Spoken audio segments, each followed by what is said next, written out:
Hello, hello all. Let me do the little quick shout outs from who popped in chat first. Welcome to Mike's Fishing Home if you've never been here before. Anyways, we had Jody, of course, saying first suckers. I commented with LOL because that's hilarious. CVA in the house.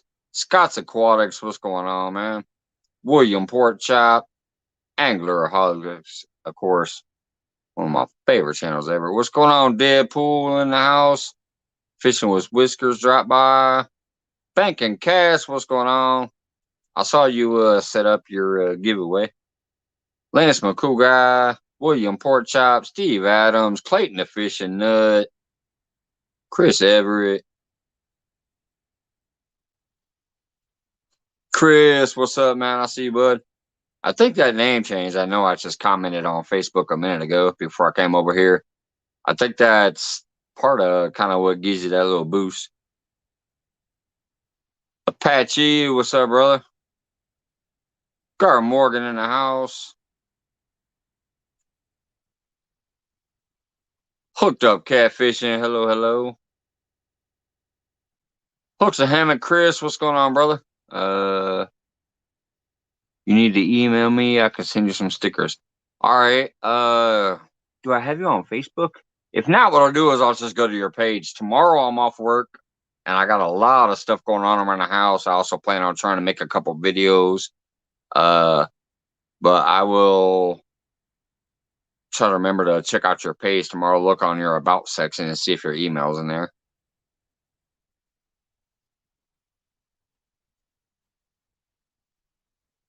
Let's keep scrolling here. I'm trying to get down to the bottom. Lance, Miss Jody, not here now. She's taking a nap. She might be back there. You better watch it, Lance. Hey, we got Brad. What's up? Brad in the house. Man, it says 16. I'm still trying to get to the bottom. See some people saying hello to each other. There, looks like I'm at the bottom now. I've been going through my subscriptions and had to subscribe to over 25 channels that YouTube deleted. Yeah, it's crazy. That's why I try to, even if I don't fully commit and make a comment or come into your live for a while, just know that I come by your guys' channels and at least click that like. It gets rough when you're following over 1,000 people. Kimberly Orler, haven't seen you for a minute. I hope you're doing well. What's going on, Kimberly? So yeah, I at least scroll by and click the likes and stuff so YouTube still knows, like, oh, they're connected. Occasionally I do have to hook up, but generally not. Mine seems to stick pretty good. Even if you don't see me, I told you, Lance, or whoever commented that. There she is right there. You better watch yourself, Jody. Be in there. Somebody says she might be asleep or whatever, taking a nap. I forgot who it was, but there she is. Better watch yourself.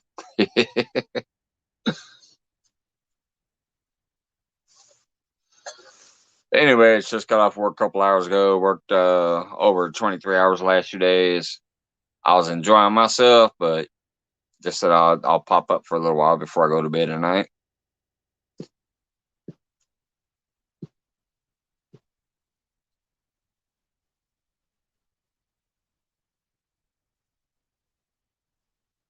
Especially I was actually hanging over there at the Canadian Fishing Musicians channel for quite a while, about an hour and a half. I love his channel. He's got good fishing content, good outdoors content, and then on top of that, the man be getting down with the music, chilling out with the guitar, and has great vocals too. So I was hanging out over there for a while. Sticker board sure is getting there. Yes, it's a nice start, man. It's definitely a nice start. I have some people that I want up there that I haven't gotten yet. I sent out supposedly, to websites and things like that, but it'll get there eventually. What's going on, calls? 252 Clayton the fishing nut.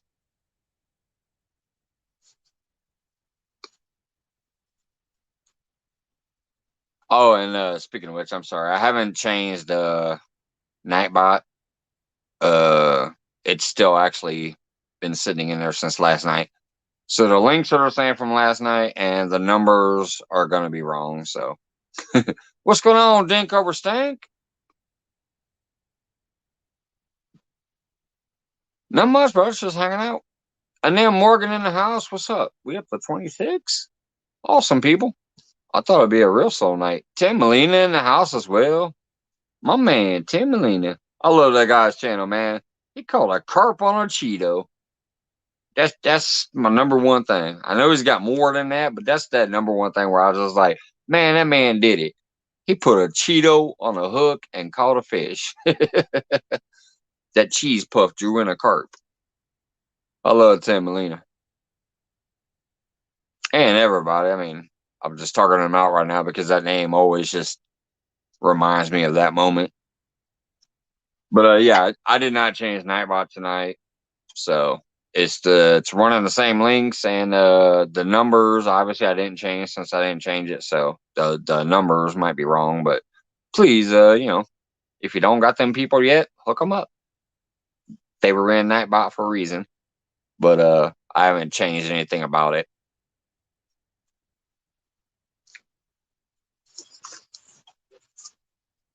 And by the way, if anybody does want to come up, I do have the link. I'll drop it once now for random people. If you guys want to come up later or anything before I head out, whoops, I'm clicking layout. I'm trying to click comment. If anybody wants to come up now, just randomly they can. Or if somebody feels like they want to come up later, try to get my attention. And I'll drop it specifically for you, but there's the link right there. If you see the yellow on your screen, I just dropped the StreamYard link if somebody wants to pop up. I know one person already has it. But I might not go all the way until the Boar's Nest tonight. I have had a long 3 days, and I'm like, ugh. But I figure I'd come up for a little while at least. JBT, what's up, bud? How's John doing, Kimberly? You and John both doing well, I hope.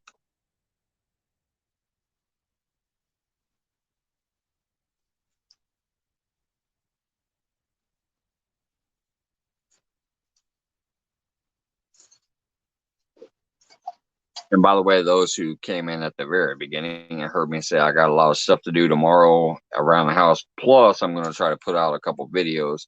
One of those videos that I'm hoping to get done. If not, I'll get it done by Tuesday. But my main video that I want to try to get done is me describing what's coming up on the 500. John is out. He froze to death deer hunting. Oh, he's down for a bit. Yeah, I remember seeing that one video, the one image of all the snow and whatever while I was out there with his gun trying to deer hunt. Well, hopefully he feels better soon. Let him know Mike's Fishing Home says what's up. Yeah, I know what you mean. Like he's just out. Got out there, you get the freezing, you get cold, that's gonna bring down your energy level. Just let him know sometime tomorrow. Mike says, hey. I love my funny man. John is funny as hell. He's like me. He don't give a damn. Get out there, do something, try to entertain. I'm not as entertaining as most people, but hey, what's going on, Josette? Hello from Egypt again, dear friend.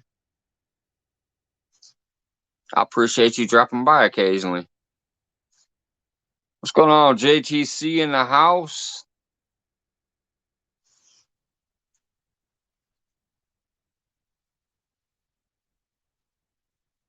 Let's go back, make sure I didn't miss anything. That looks like I'm caught up.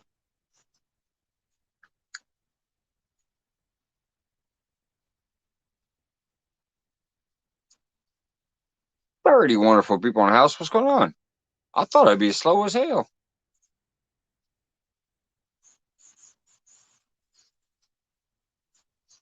I see a hello to Pork Chop. I think I might have missed some. Hello, Pork Chop. I already know I caught Annette and calls, but I'll say hello again. I'm not seeing Pork Chop's name when I scroll through.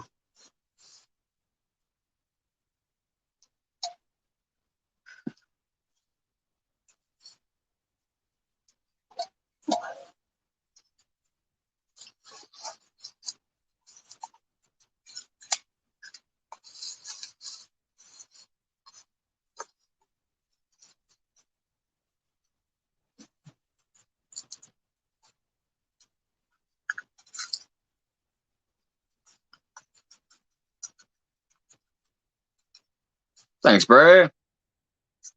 I will say one thing. I generally hit between 50 and 7 now, at least. I've only hit that 100 one night, but it was like crazy. It hit 128 that night. I had never hit 100, and for some reason that night, I might have to go back and watch that video and be like, "What the hell happened? Why did it go so nuts?" I hit 128 that night. Other than that, it generally reaches like 40 or 50 to 70. That's my basic area.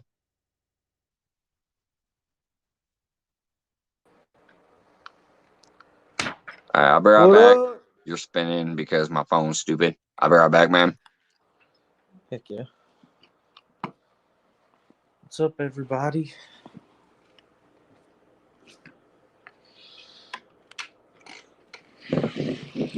Locos. No, I don't care if I had 4 locos or not. What's going on, big movie fan? I see you now over there, Clayton. I'm gonna watch your premiere tomorrow. The curve that you said you polished. Yeah. My camera like that, and then also the Angleraholics game show. I have to catch that tomorrow. And that's why I said like tomorrow's gonna be a crazy ass day for me because I have at least 2 videos I want to try to put up. I got a lot of shit to get done around the house because I've worked for the last 30 hours in just a couple days. And then also I have some replays that I want to watch on YouTube. So tomorrow is going to be a long off day for me. I'm off, but I got a lot to do. Yeah. Not much, Mike. Just got home about an hour ago. Yeah, I got home a couple hours ago, and I was watching some YouTube streams. I hung out over there in the Canadian fishing musicians stream for about an hour and a half. It was a great feed. That dude is awesome. I really do truly enjoy his channel. He is awesome, man. He can play he can play so many songs, it's ridiculous. DD Finn in the house, what's going on?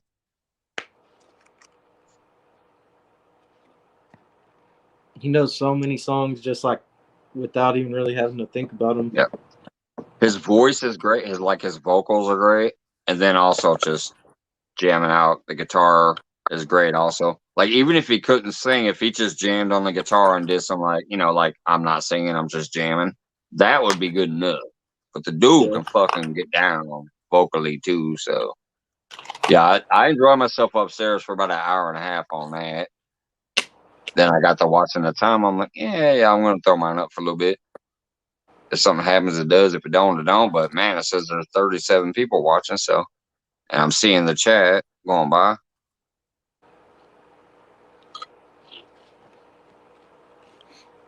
How you been doing, Dee? Hope you're doing well. Mike, I've noticed when you drink for a local, more people come in. That's because they like the train wreck, I think, Lance. Lance, I'm not gonna lie. I think the train wreck is fun sometimes. You should get sponsored. I mean, people watch the drama channel, so who knows? They might come in here to be like, "What's gonna happen when he starts drinking?" I don't know. You should try to. Other than that, you guys are a great, community, and the chat is fun no matter what. So, What's that, Clayton? I'm saying you should try to get sponsored by Four Loko. Right. Yeah. Just See, be like at everybody any else has gas like station. Mountain Dew and Piscifun and whatever else. And Lance even has him a bait now. Maybe one of these days. Four Loko will hook me up. I even already got the thumbnail thanks to John. Be like, just use the promo code Mike's Fishing Home at any gas Right. station anywhere. Right. Guaranteed for 10% off. Yeah. That'd be great. Who needs the sales tax? That would be funny. Hey, what's going on? 217 Rebel in the house as well.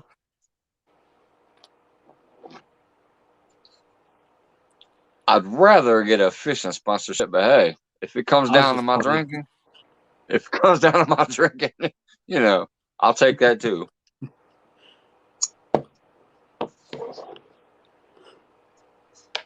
All right, hell with that. So should the generic tobacco. Buoy tobacco, because that actually ties into fishing. If you think about buoys, the buoy markers, and I smoke buoy tobacco, so that could be another outlet eventually.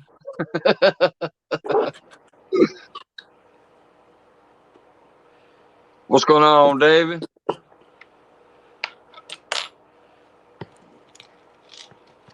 Oh yeah, hooked up catfishing. Earlier he's talking about the subs going, or like he was getting unsubscribed to people. You just gotta get used to it. It's a grind. Like you told me, it's a grind out there. Yeah.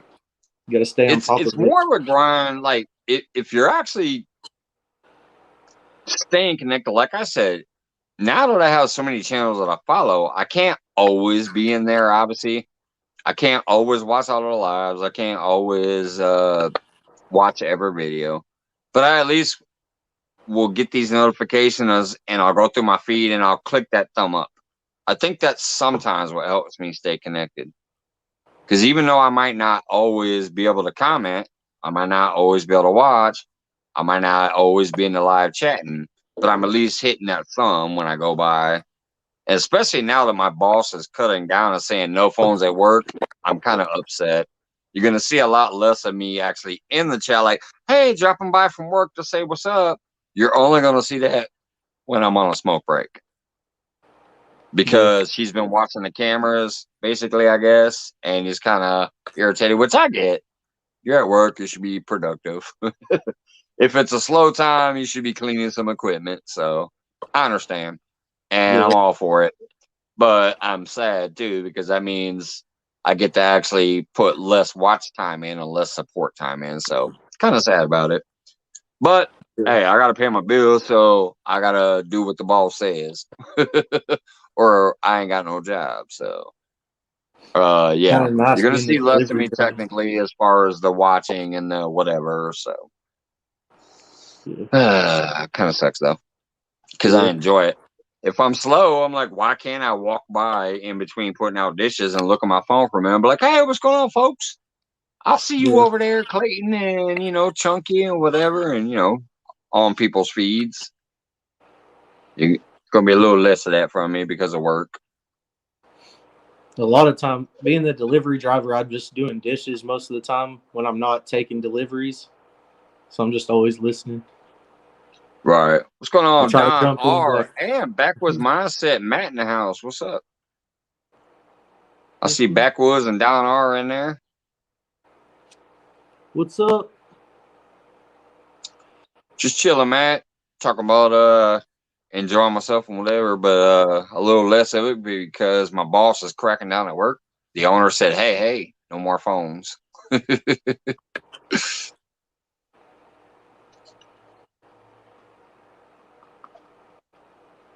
I just figured I'd jump up here and Jody hang said out. there's 2 people in the basement. Whoops. My bad. Holy smokes. Let me add both. And then pop out. I'll be right back. Hey, Clayton. Hey. What's up, Clayton? What's hey, up? Brad. How's it going, Jody? Who changed my name to that? I don't know. That is great. Oh, my God. That's my CFF, so she's going up next to me. What's up, CFF and Brad? Oh, not much. Sitting here next to Clayton, chilling. Yeah, I gotta slide Jody up. That's my CFF. Can you change my name? Who made it I that? don't know how to change No, names. What do I do? Click on it. It to that. Just It whenever says it came in, remove I from saw the stream. loading thing and it said groupie queen. I was like, hey, groupie. Wait a minute, hold on. What's this? It says remove from stream, solo layout, mute, edit mic. And let me see if I click on her name. No, probably not from StreamYard. Maybe on YouTube, but not from StreamYard. I can't. Is that dadgum Lee Evans? That's who done it. Yeah, I can't do it from my StreamYard. Yeah. I've been sending pictures of candy bars. Have you? You should be able to edit your name in your StreamYard before you go up. Yeah, I Because didn't know it that's was why changed mine like has that. the 2 fishing poles and the Mike's Fishing Home, but I can't edit yours because I'm clicking on your thing here. I'm gonna click on your screen. Boop. Yeah. It says remove from stream, solo layout, mute, and edit mic settings. And then it shows your name at the top. If I touch your name, nothing happens.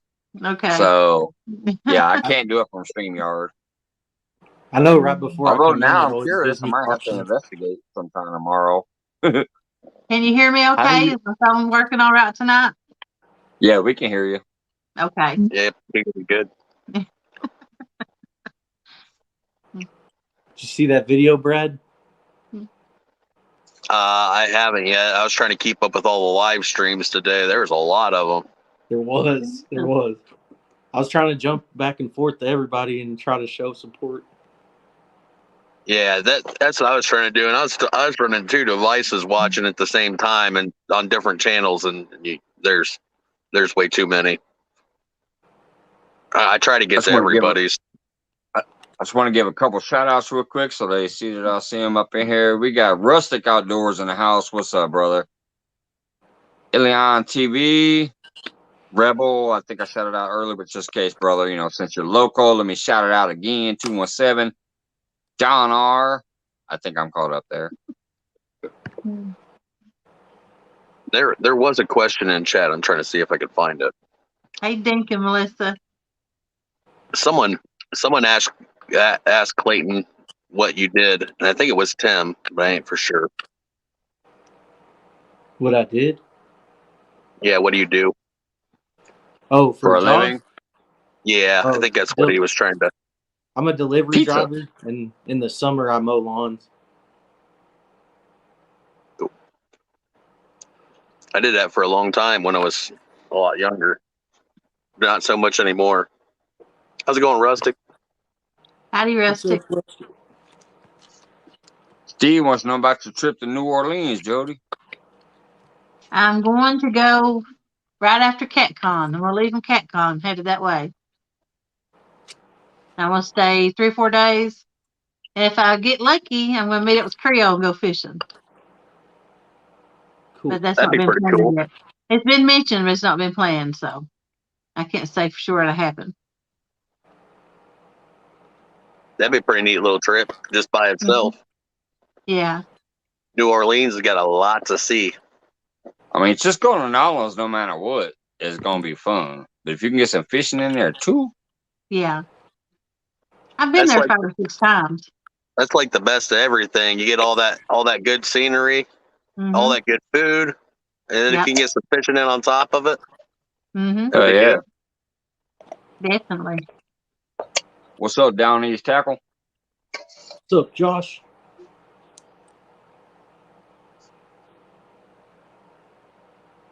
Calls. Man, calls up here so I can put her next to Jody too. Me, Jody, and calls up on the top bar.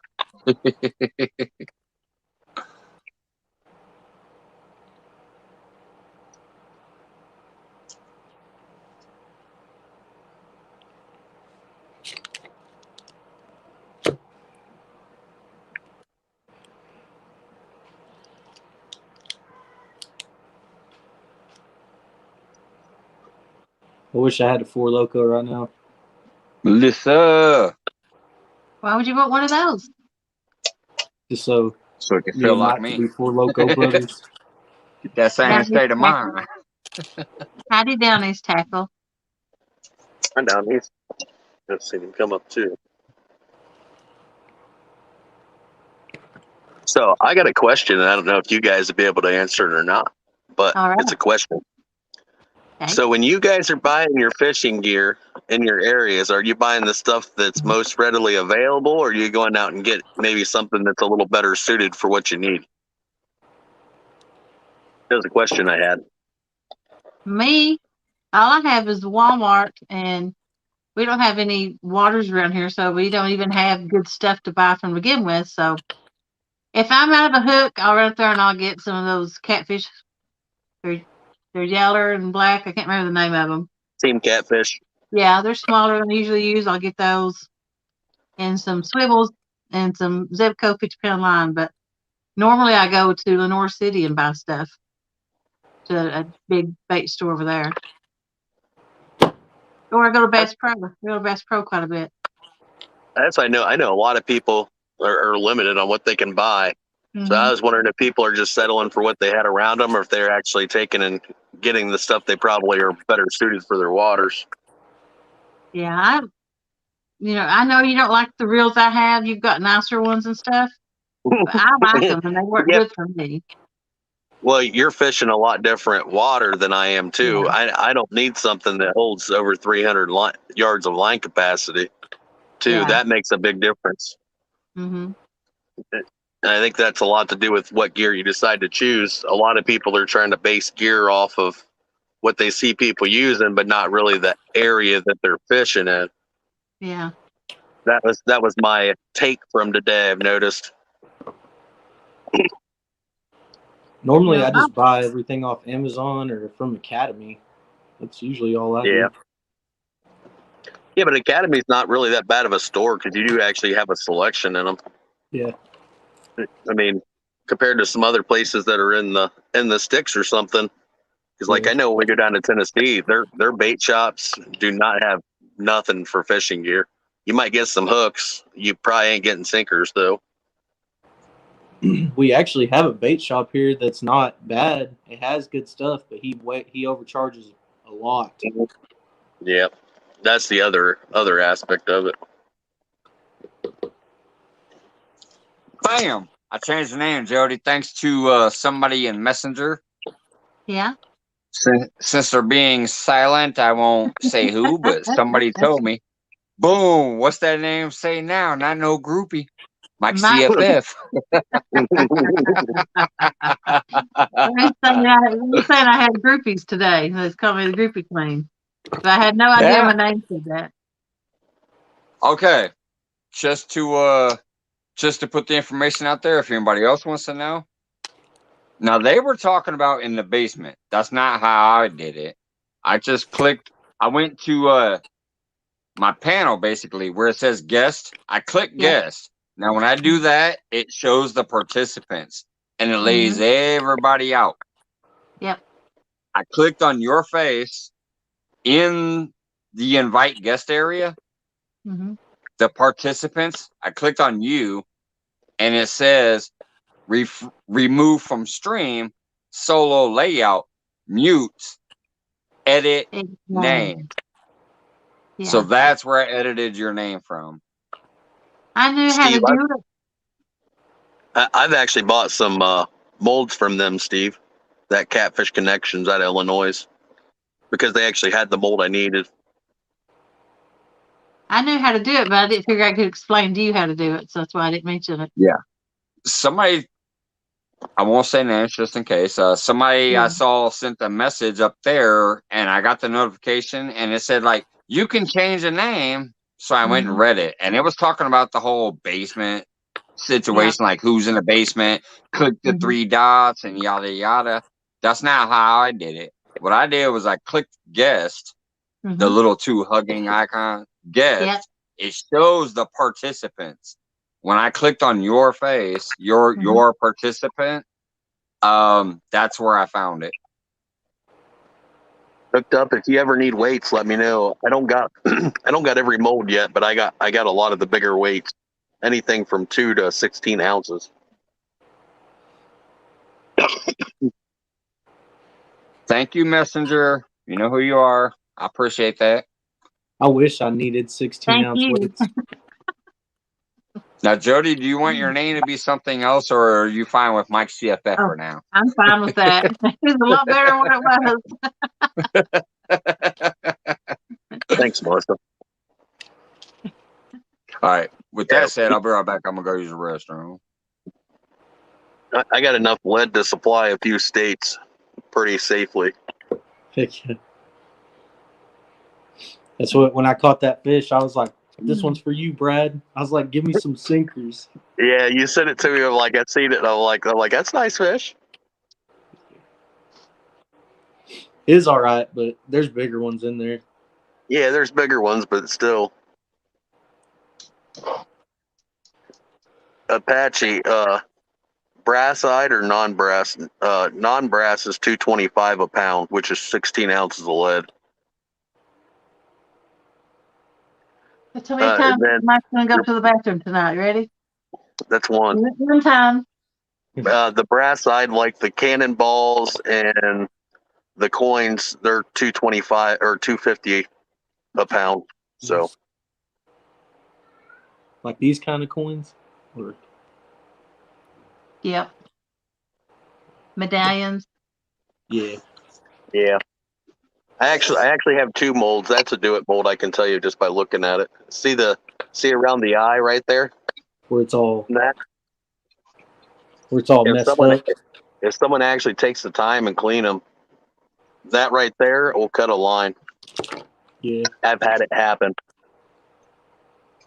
When them blues twist, they'll wrap up, and that right there, that little sharp edge, especially on braid, will go bye-bye. I've had stupid rods do that too. I've noticed there's been rods that I bought throughout my life where just casting the line out there, brand new line, you reel it in, and then you notice there's like nicks in the line because the eyes ain't polished right. Well, and sometimes them eyes will get a nick on them, or the clear coat will start peeling on the rod just from use and being old, and it'll actually crack and cut line. I've had a couple pulls do that.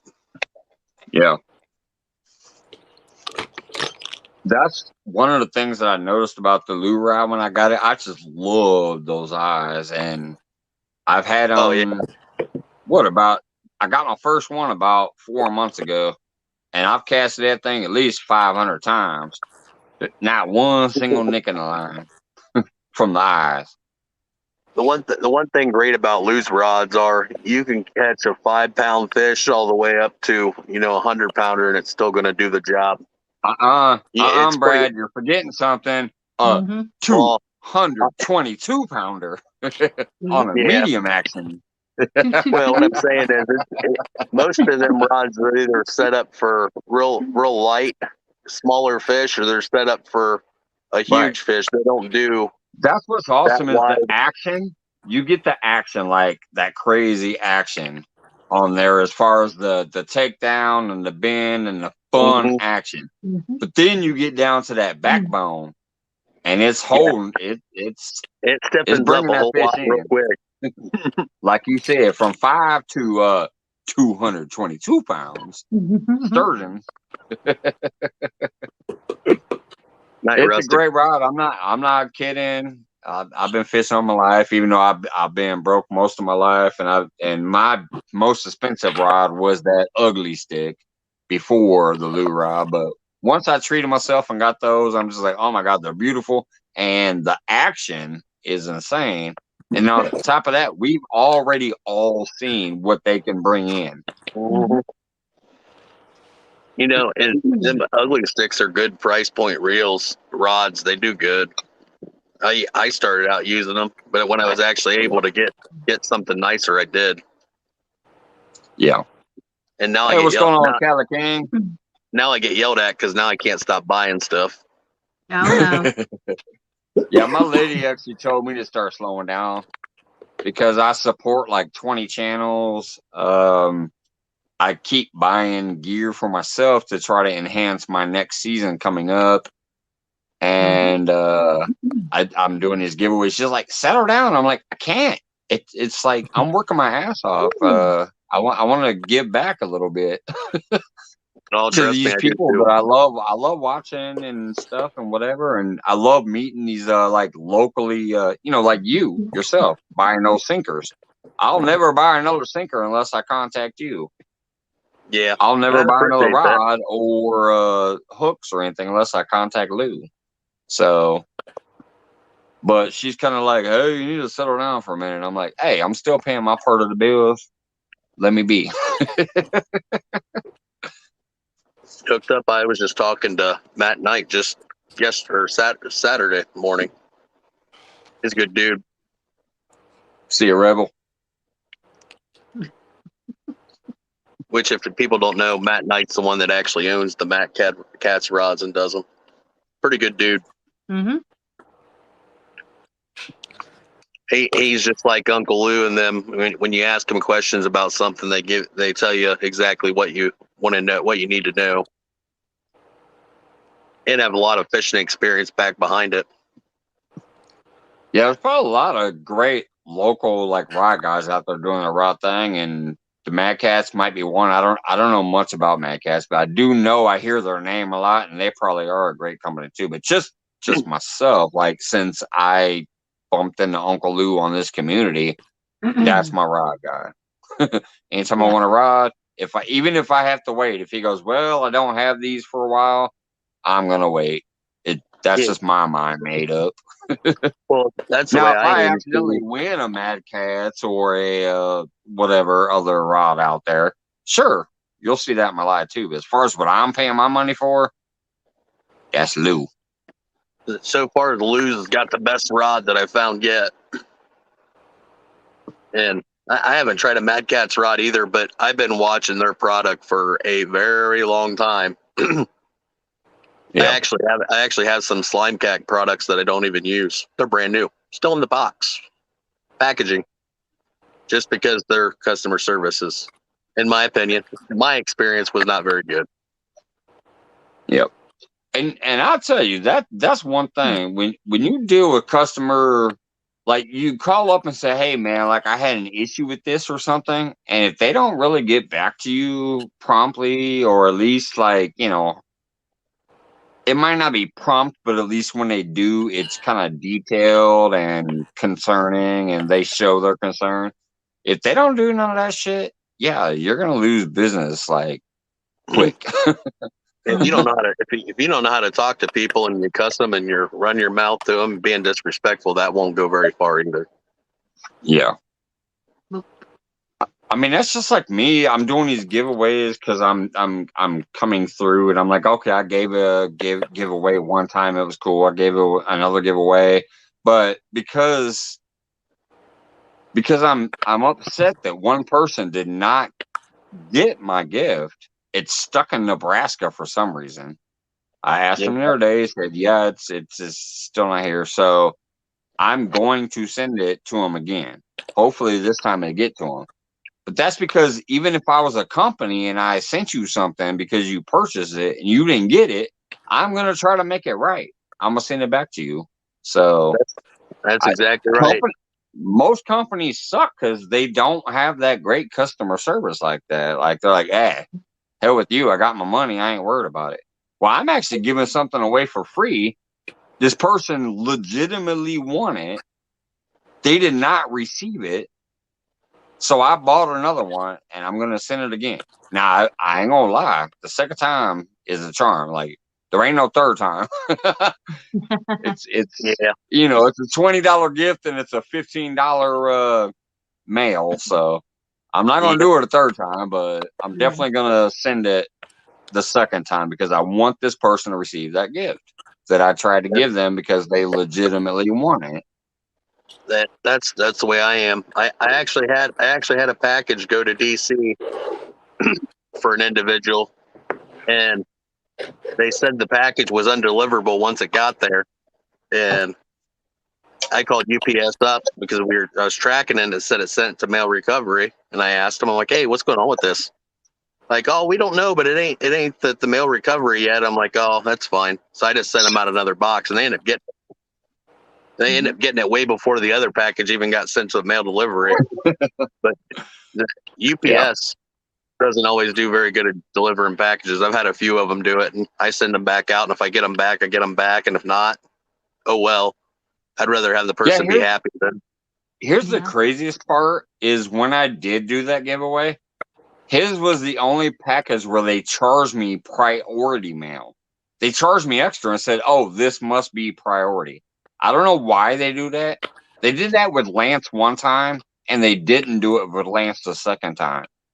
So I don't know why Lance was what changed. But I didn't have any problem sending anything. Oh, man, I did it a few times. Can you guys hear me? Yeah. You froze. You must froze up. Hey, Lance. Hey, Rex Blocker. All right. I'm sorry, my internet dropped. Am I back?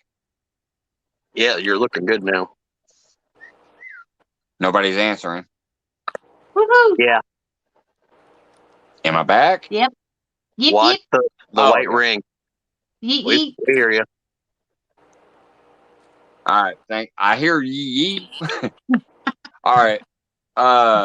Sorry, my internet dropped. All four of us became spinnables. So, anyways, this one person, they know who they are, and they know I'm gonna send it back to them. But they were the only gift on my second giveaway where the post office said, "Oh, this one must be priority." I don't know why they do that. What was it? Lance was priority on my first giveaway.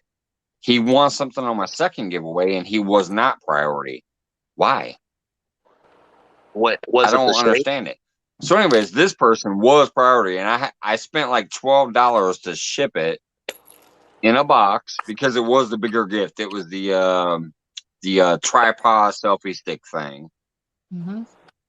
And they said, this must be priority. You can't do general mail or whatever you call it, the basic mail. So I'm like, okay, whatever. And I paid the extra fee. Well, they never received it. I sent them the tracking number and said, hey, I'm sorry you haven't received it. Here's the tracking number. I don't know how to deal with tracking numbers. You let me know, whatever. Here's the tracking number. Sent them a screenshot. So they looked into it. And they said it was stuck in Kansas or Arkansas or some shit like that since like 3 weeks after I sent it. I asked them the other day, hey, have you gotten that yet? And they go, nope. So I'm going to send it one more time, and hopefully this time it'll get there. But I did buy a second one because I am going to give it away too. During my next giveaway, see, I bought two. One's going to go to him. I'm going to try it again. And then one is going to go in my giveaway too, because it's actually a great gift.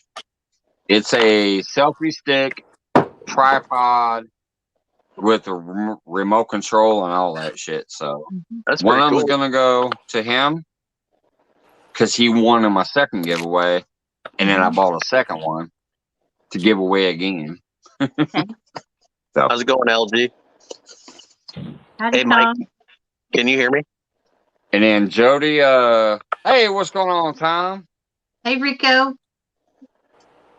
Wait a minute, 336 in there? Yep. You I missed can him. hear you, Brent. Hey, what's going on, 336? I'm sorry, I was rambling about that gift. We got Rico and Tom. I don't think Mike can hear me. 43, it says still. But yeah, so.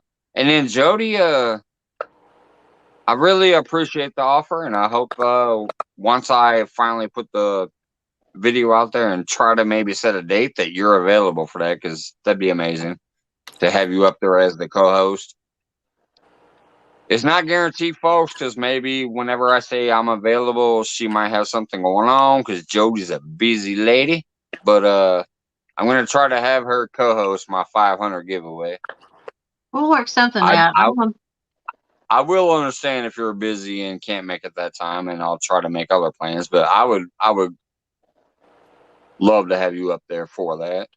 Would it be a weekend thing? Probably be more of a weekday thing, like a Monday or Tuesday, Okay. because I want to try to do it. I want to try to do it when I'm normally not live Yeah. and not late night. Mm-hmm. But at the same time, that's usually when my supporters are here, and Yeah. the in between supporters of Mm-hmm. so I don't know. I haven't fully decided yet when it's gonna be. Hey, what's going on, Modern Native?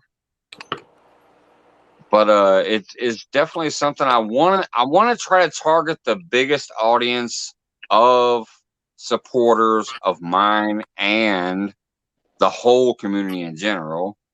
Mm-hmm. But like I said, I am going to set up just a couple small rules. I will ship overseas, just like I said on my last giveaway was my second giveaway. I was willing to ship overseas.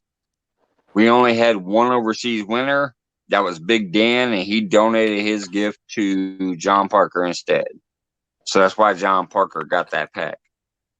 I have sent a couple items that were not giveaways. They were just like, hey, you know what? You reached out to me. Let me send you something. So I've learned something about shipping across the border, filling out the customs form and all that jazz. It does cost more, but I don't have anything that's going to be so heavy that it's going to cost an arm and a leg. So I'm going to be willing to give away to overseas too. Okay. Whoops. Is somebody in the basement? I'm seeing a message over here. Perfect. Can you hear Brad? He's letting somebody up, I guess. Do do do do do do do do. Bum bum bum. Wondering if he could hear either. He could hear Jody, right? He could hear you, couldn't Yeah, I'm talking loud though. All right, my bad. I'm back. I heard two things. Can you hear Brad? And the private chat. Can you hear Brad? Can you hear So me? Brad, speak. I hear you. Okay. I know sometimes it cuts out and then you can't hear me. But on your I was also rambling. on your receipt you get from the post office, you pay $50 worth of insurance every time you ship a package priority.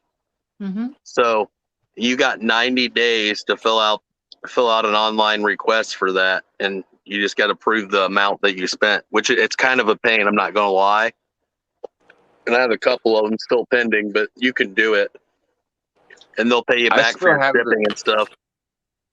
Yeah, I still have the receipt, but I don't know. Usually, when I say, "Do you want to pay insurance?" I say no. I'm like, it's a free gift. If it don't get there, it don't get there. Yeah, well, they come with $50 of insurance normally.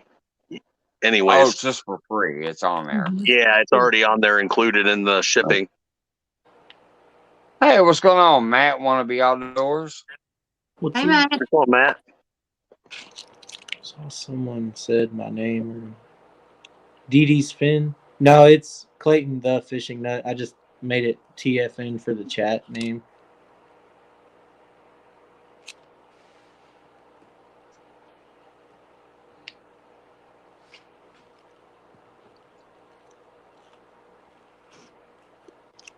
It's Clayton the Fat Nuts. Hey, Wait, is can it you 2 go a.m. change my yet? Is name? it 2 a.m. yet? Can you go change my name to C Nasty? Hey, wait a minute. Don't forget, I learned how to change names. Better watch it Go over change it to C Nasty. there. That's funny. I forgot. I learned how to change names. Yep. But anyways, what I was saying, yeah, I bought two of those. I bought so much stuff over here, and then I've had some few people reach out and say they want to give out stuff. And two things is number one, Valerie has the overseas account, so for the gift cards, if somebody happens to win from across the pond, she's going to be able to convert that for me. I'm gonna give away a $50 and two $25 Amazon cards. If you're in the States, I'll just send you a card.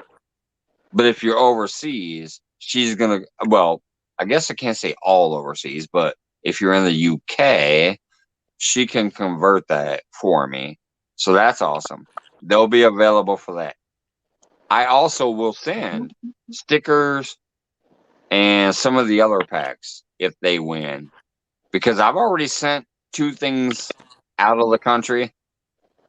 One was just the envelope, which didn't cost me hardly shit. It cost like $1.30 extra to send stickers across the border. To send a package all the way to Off the Res, I sent Off the Res one of my actual like packages with hooks, sinkers, bobbers, rattles, bees, all that shit.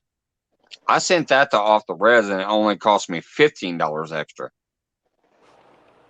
So my 500 giveaway will actually be open to America and the UK. I'll pay the extra money because I do want them to be involved. If I'll set the rules later because there's going to be a couple rules. It's got to be like you definitely must be a fishing.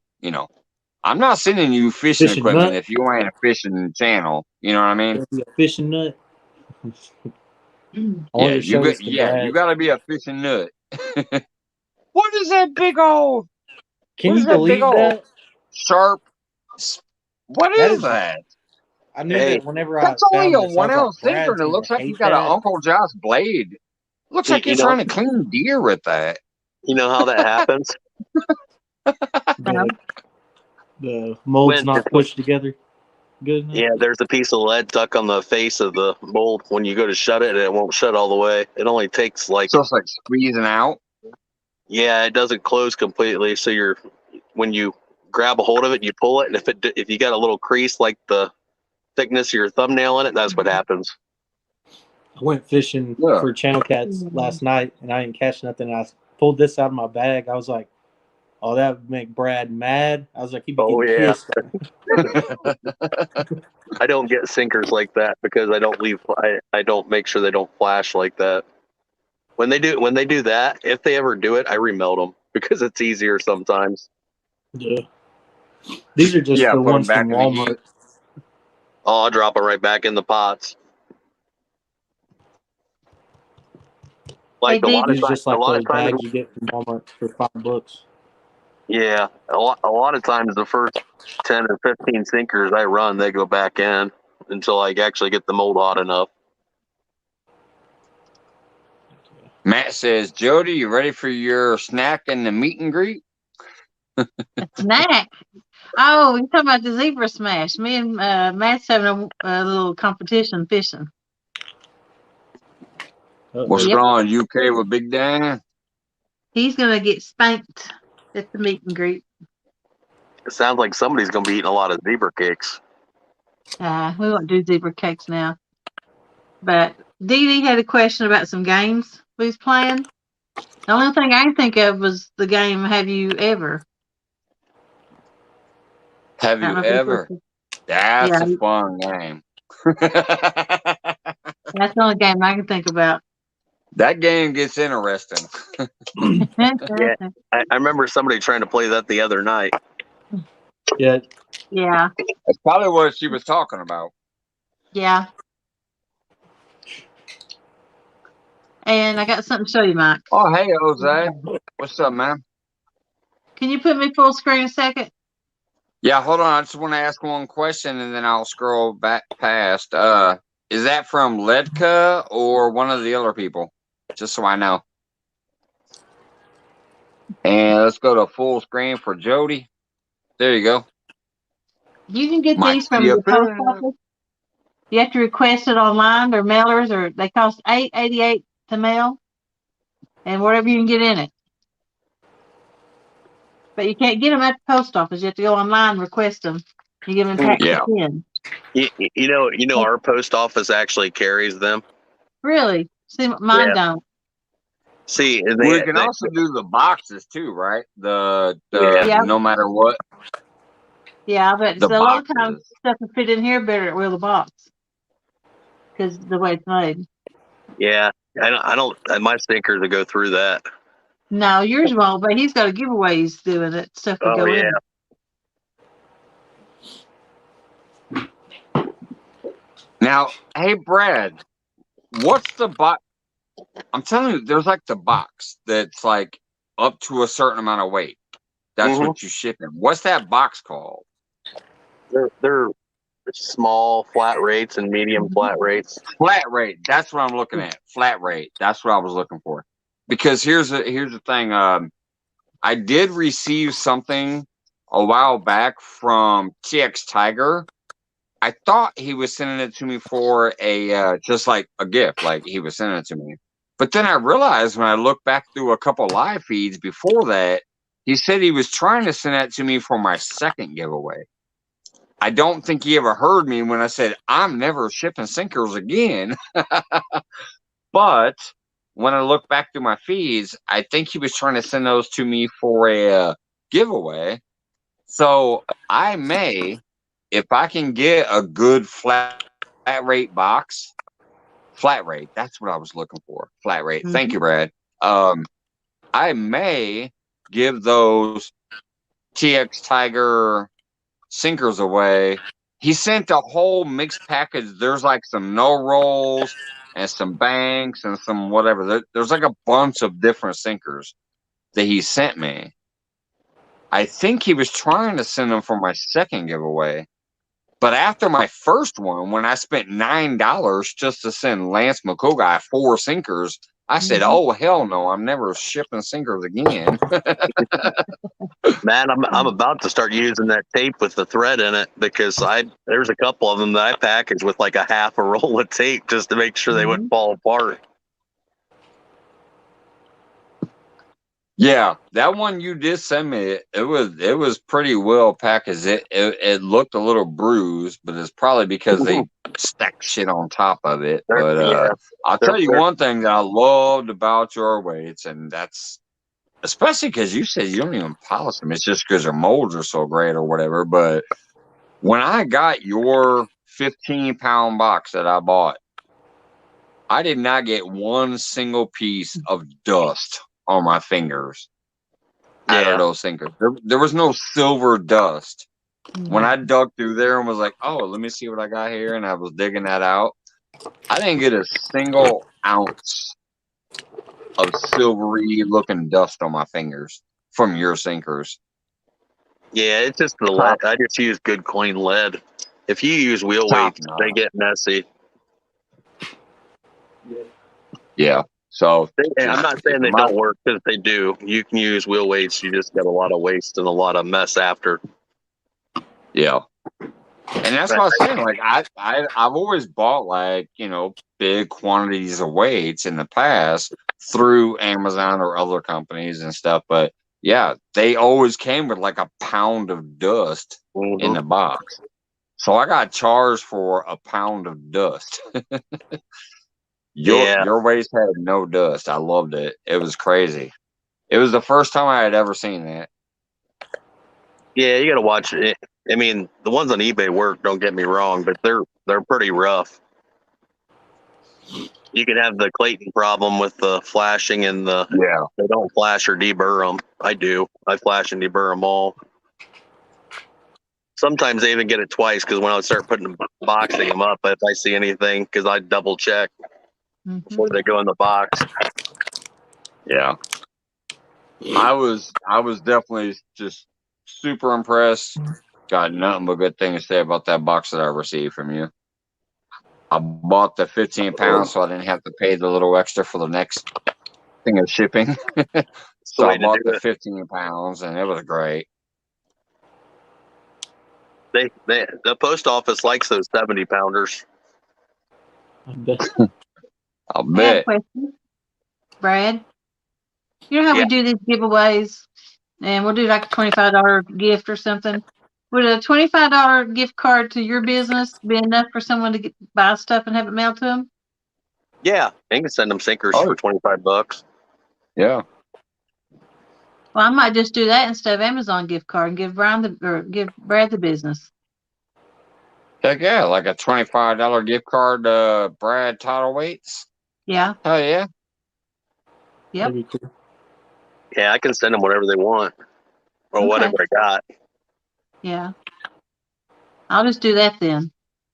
Even if they want to spend $50 on something from him, they'd get Yeah. $25 off Yeah. Their shipping and from everything that else is gift card. already going to be covered. Yeah. And I just PayPal you the money as a friend, right? Yeah, Okay. that's usually how I do it. That'd be perfect. Yeah, you want to choose the friend. By the way, if just since she brought it up and since they're saying if you ever send somebody a PayPal donation, click the friends and family. That means they're pretty much getting it all. If you choose that goods and services, they're going to get charged kind of like YouTube and everybody else does. They're going to take their cut. Choose Yeah. friends and family if you do a PayPal. That's what I usually try to tell people because every little bit of money that comes back into like our business, it goes back in. So Mhm. it Yeah, adds that's up. what's going on in here so far. Like Real and Virtual Outdoors sent me some PayPals. Deadpool has sent me a few PayPals, and I've just taken that and sent it into like what I paid for shipping and stuff.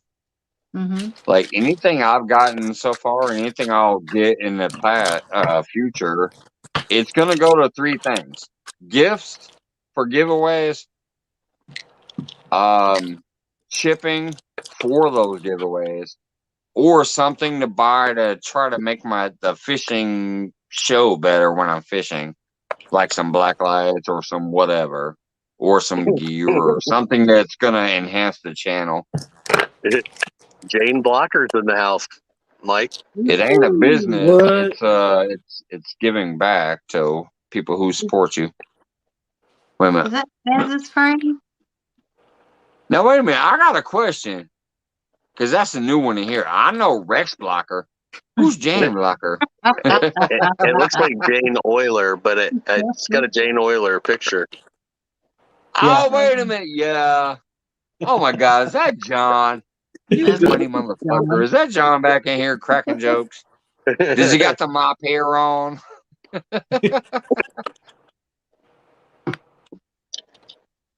Tinkerbell. I'm sorry if I missed you earlier. I gotta see Tinkerbell over there. Hi, Tinkerbell. Yeah, that is Jane, isn't it? God dang it. Oh my, that's a new name. No, wait, actually, no, it's not. Yep, that's John. I see his It's a new name, but same person. Yeah, I know what it is now that I'm looking closer. I just saw the blocker. I'm like, wait a minute. I know Rex Blocker. Hey, How's it what's going? going on, Epic? 4 We minutes got ago. Mr. Tim, Epic, the What's going on? professor in the house.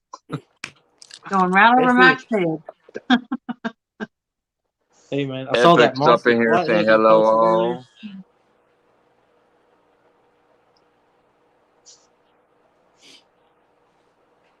We still got 47. We was up to 54 earlier. Man, this is crazy. For a random, I didn't even think I was going live tonight. And Hey, Epic. what's happening, Tim? Not much, man. Just hanging out. Chilling. Jane.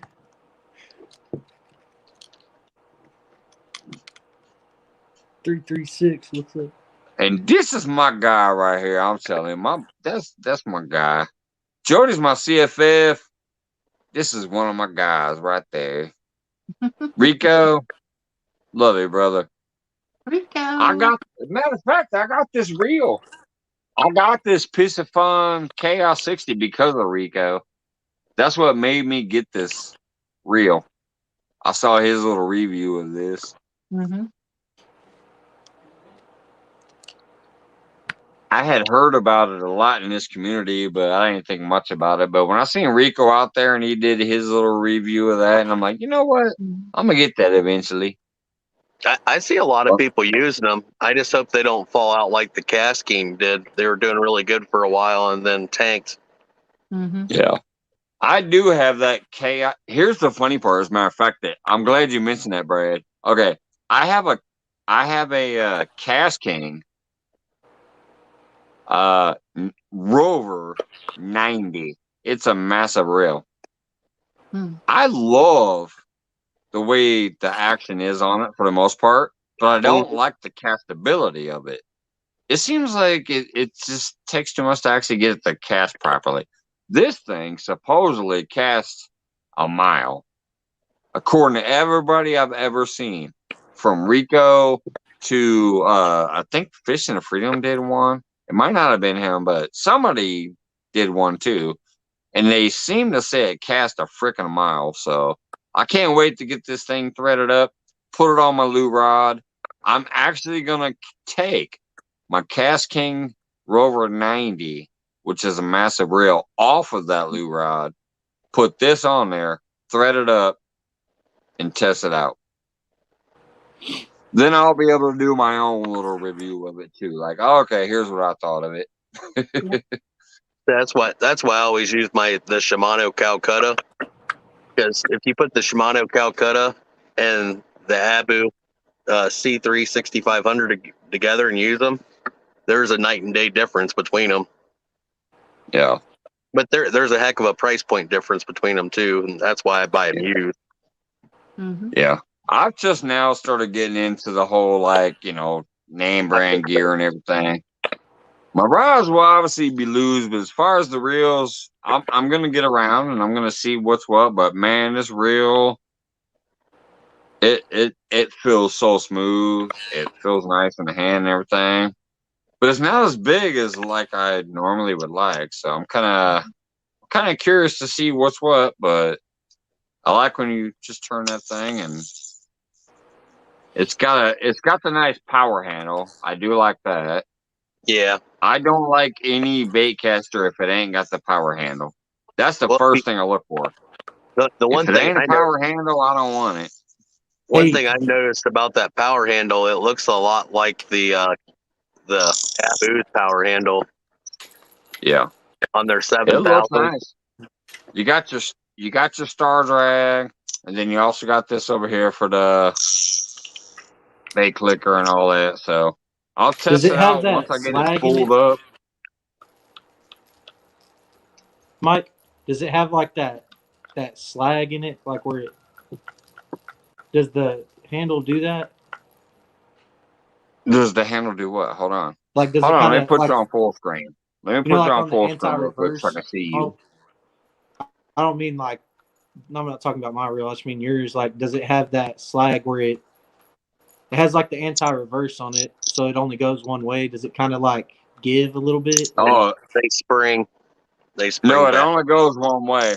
There's no It doesn't backwards like to this here. didn't like Yeah, kind of I'll put wiggle. myself up on full screen real quick. So here we go. Solo. Yeah, there's no anti to this. It doesn't go backwards at all. Nice. It's forward. There's no backwards give to it. You have a pin. You You have see a that? pin in your hand, don't you, Clayton? Say I what? can't go backwards. Is that a pin in your hand, Clayton? Because I know No, they do it's that. a Surfmaster 30, Sal Galing Surfmaster 30. Oh, I got you. I like it, other than the clicker's not very loud, and it has that little bit of slag in it, like where it kind of goes back a little bit. Oh yeah. It's like I feel like it's going to end up breaking on. Like, 'cause I feel like it's just cheap. That part of it's made cheap, and the clicker's cheap. I've seen some other ones do that too. I might look into those PC funds. I want some that just seem like durable, more durable. I had two Abu Garcias, and I tore them both up, like just from using them. Now that's what I did like about that big old, like I said, that big old Cast King Chaos, or not Chaos, the big old Cast King Rover 90. It's very sturdy and durable. I love the clicker. I ain't gonna lie, it's the best clicker I've ever heard. I can hear that thing like 50 yards away. Hey, what's up, Jody? I can hear that thing like 50 yards away. It's great. But I just don't think the casting on it is that great. It's called a bait caster. I don't think the casting is that great on it. I think you need like 8 ounces just to actually get it 100 yards. So Yeah. I don't think it's that great of a cast, considering it's called a bait caster. I could probably get farther out on a generic open face reel. Yeah. I think a lot of it depends on your style of fishing too, because like normally we don't drag very far off the back of the boat, so I don't really need something that's got a lot of line capacity, but the pens do. Yeah. Where'd I he like go? them because if I'm bank fishing. Oh, I'm sorry. Go ahead, Jody. I was just wondering where Mike was. I looked up and seen him gone. No, because it's stupid. I try to click the back arrow out of the basement conversation, and I think that means go back to the main screen. No, it takes me back out of StreamYard. So here I am. I'm back. Yeah, I got ones that have Apparently, like what you need to do if you go to the basement is click X. Click X, and that'll bring you back to StreamYard instead of taking you out of StreamYard. Yeah, I just got those that hold a lot so that I could do it from the bank and the boat. That's why I got it. I mostly fish from the bank, but I only fish from lake. I am 48 years old and I've never been on a boat in my life. never? Never. You never drifted for blues? Dude, I'm 48 years old. I've never been on a freaking boat in my life unless you include the little foot pedal boat that when you and your girlfriend sit next to each other to have a romantic night on a paddle boat type Paddleboat, thing. yeah. Get the I have swan. never, ever been on a boat. What's going on, Whisker Dreams? You gotta go drifting with me if you ever come to Texas. We gotta go drifting, bro. Yeah, shit, matter of fact, like I said, I've only left Illinois one time. We went down to Florida. My lady was like, I got to get to the ocean because she's Polynesian. She ain't seen the ocean forever. 1 year, we had finally saved up enough money, and we both had enough paid time off that we was able to take 2 weeks off. And we stayed in Georgia every night, but we traveled to Florida every day. And we hit like 5 or 6 beaches, and we had a great time. But I didn't even get to fish while I was there. And I'm like, son of a bitch. I got to hang out in the ocean, and I played with some dolphins and some sand dollars and all kinds of crazy shit. But I didn't even get to go fishing while we were down there. That was the one and only time I ever left Illinois. Steve Adam asked if there was a bait spear that's easy to pack. Oh, what? I don't think there is such a thing. What did he say? Or what? Oh. You know how in the ocean they take those there's air propelled, they'll shove the baits down in them and shoot them. Yeah, yeah. Dude, Like a some of potato the gun people launcher? struggle to get them baits in those. I fish for tuna mostly, Jane. When I went to the ocean There's with my a link buddies, he if took a anybody feels drone. like popping up. He took a drone and he was flying out chunks of mullet like that with like a stinger hook, like a double hook rig. Oh, with the wait a stinger minute. on it. What? Hold on a minute. I gotta stop the presses. I dropped the link if anybody What? wants to pop up, but I gotta stop the presses. Epic Catfish just said, let me know when you're ready this spring to get your boating shoes on. Sean and I'll take you.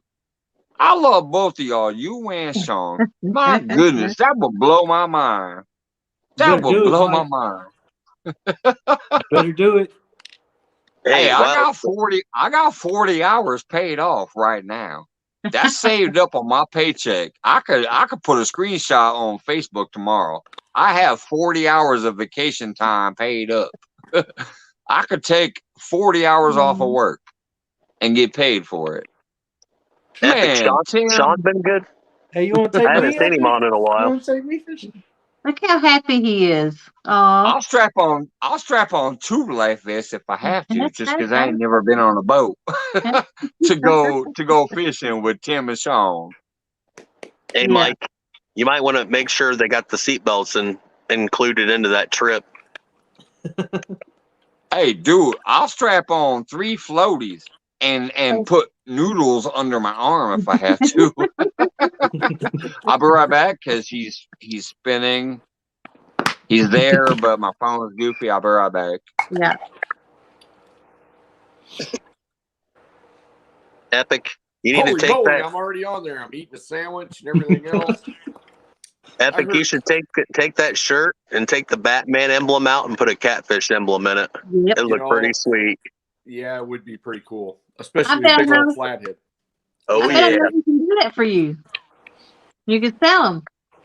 Yeah. Bobcat does screen prints.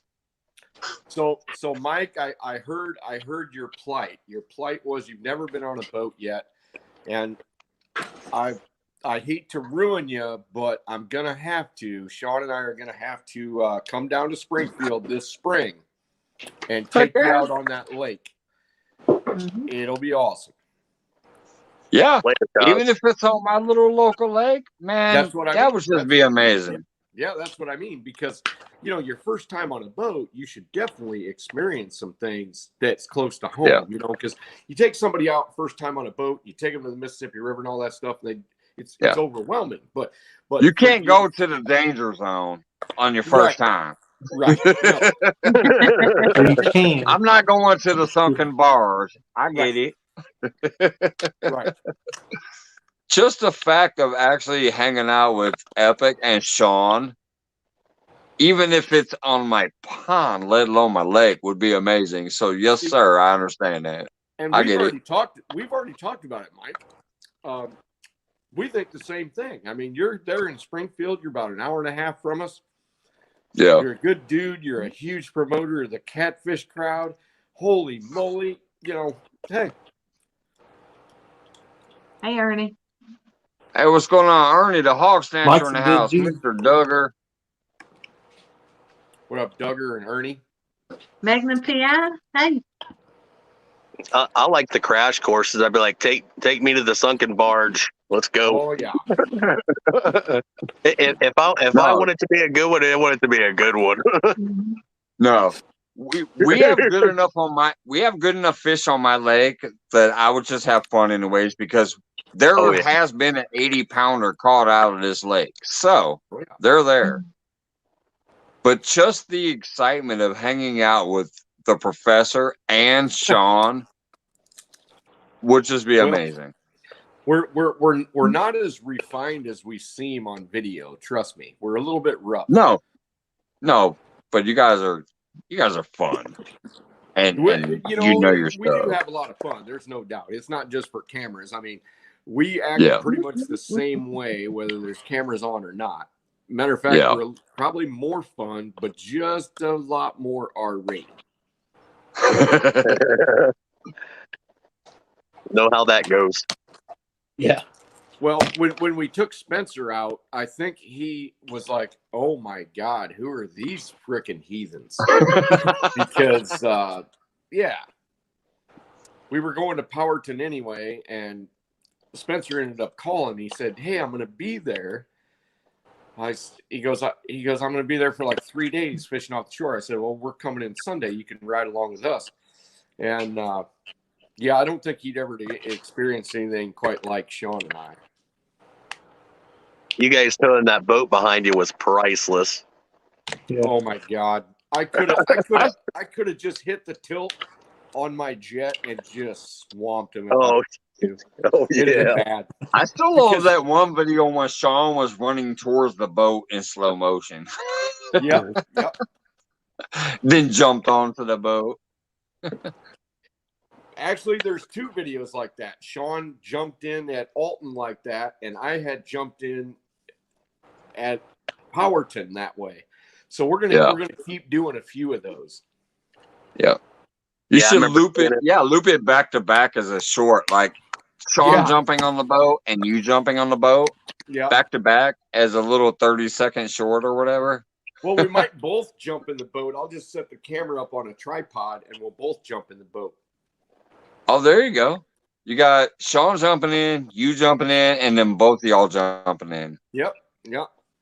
Oh, man. Genius. That brings back the whole like memorabilia stuff. They're like, I saw that video. I saw that video. Wait a minute, what's this video? And it's all three tied together. Speaking of video, Mike, I don't know if my notifications are working because I just put out a video tonight, and there's a lot of people see it, but a lot of the people that comment haven't seen it yet, I don't think. And I saw it.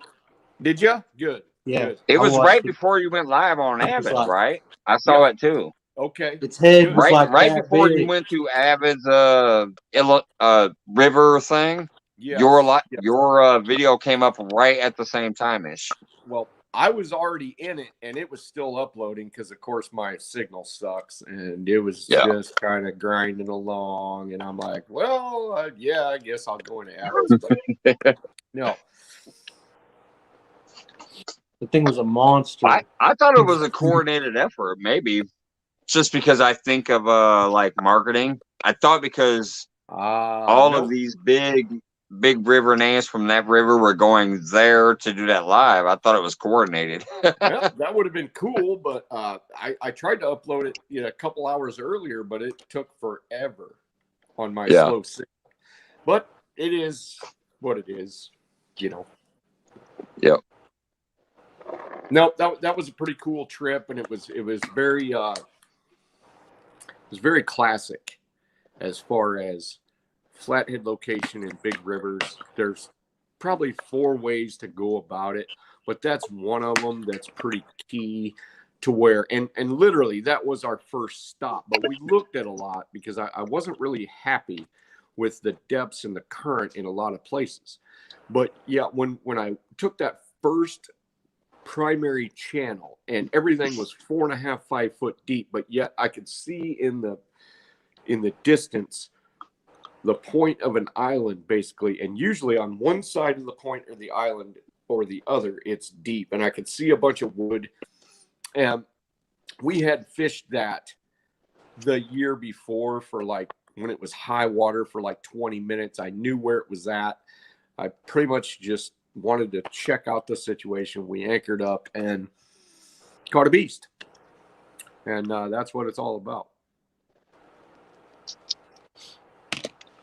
What would you look for in a lake during like a flathead spawn? Just about the same? The same thing, except for, of course, you don't have current.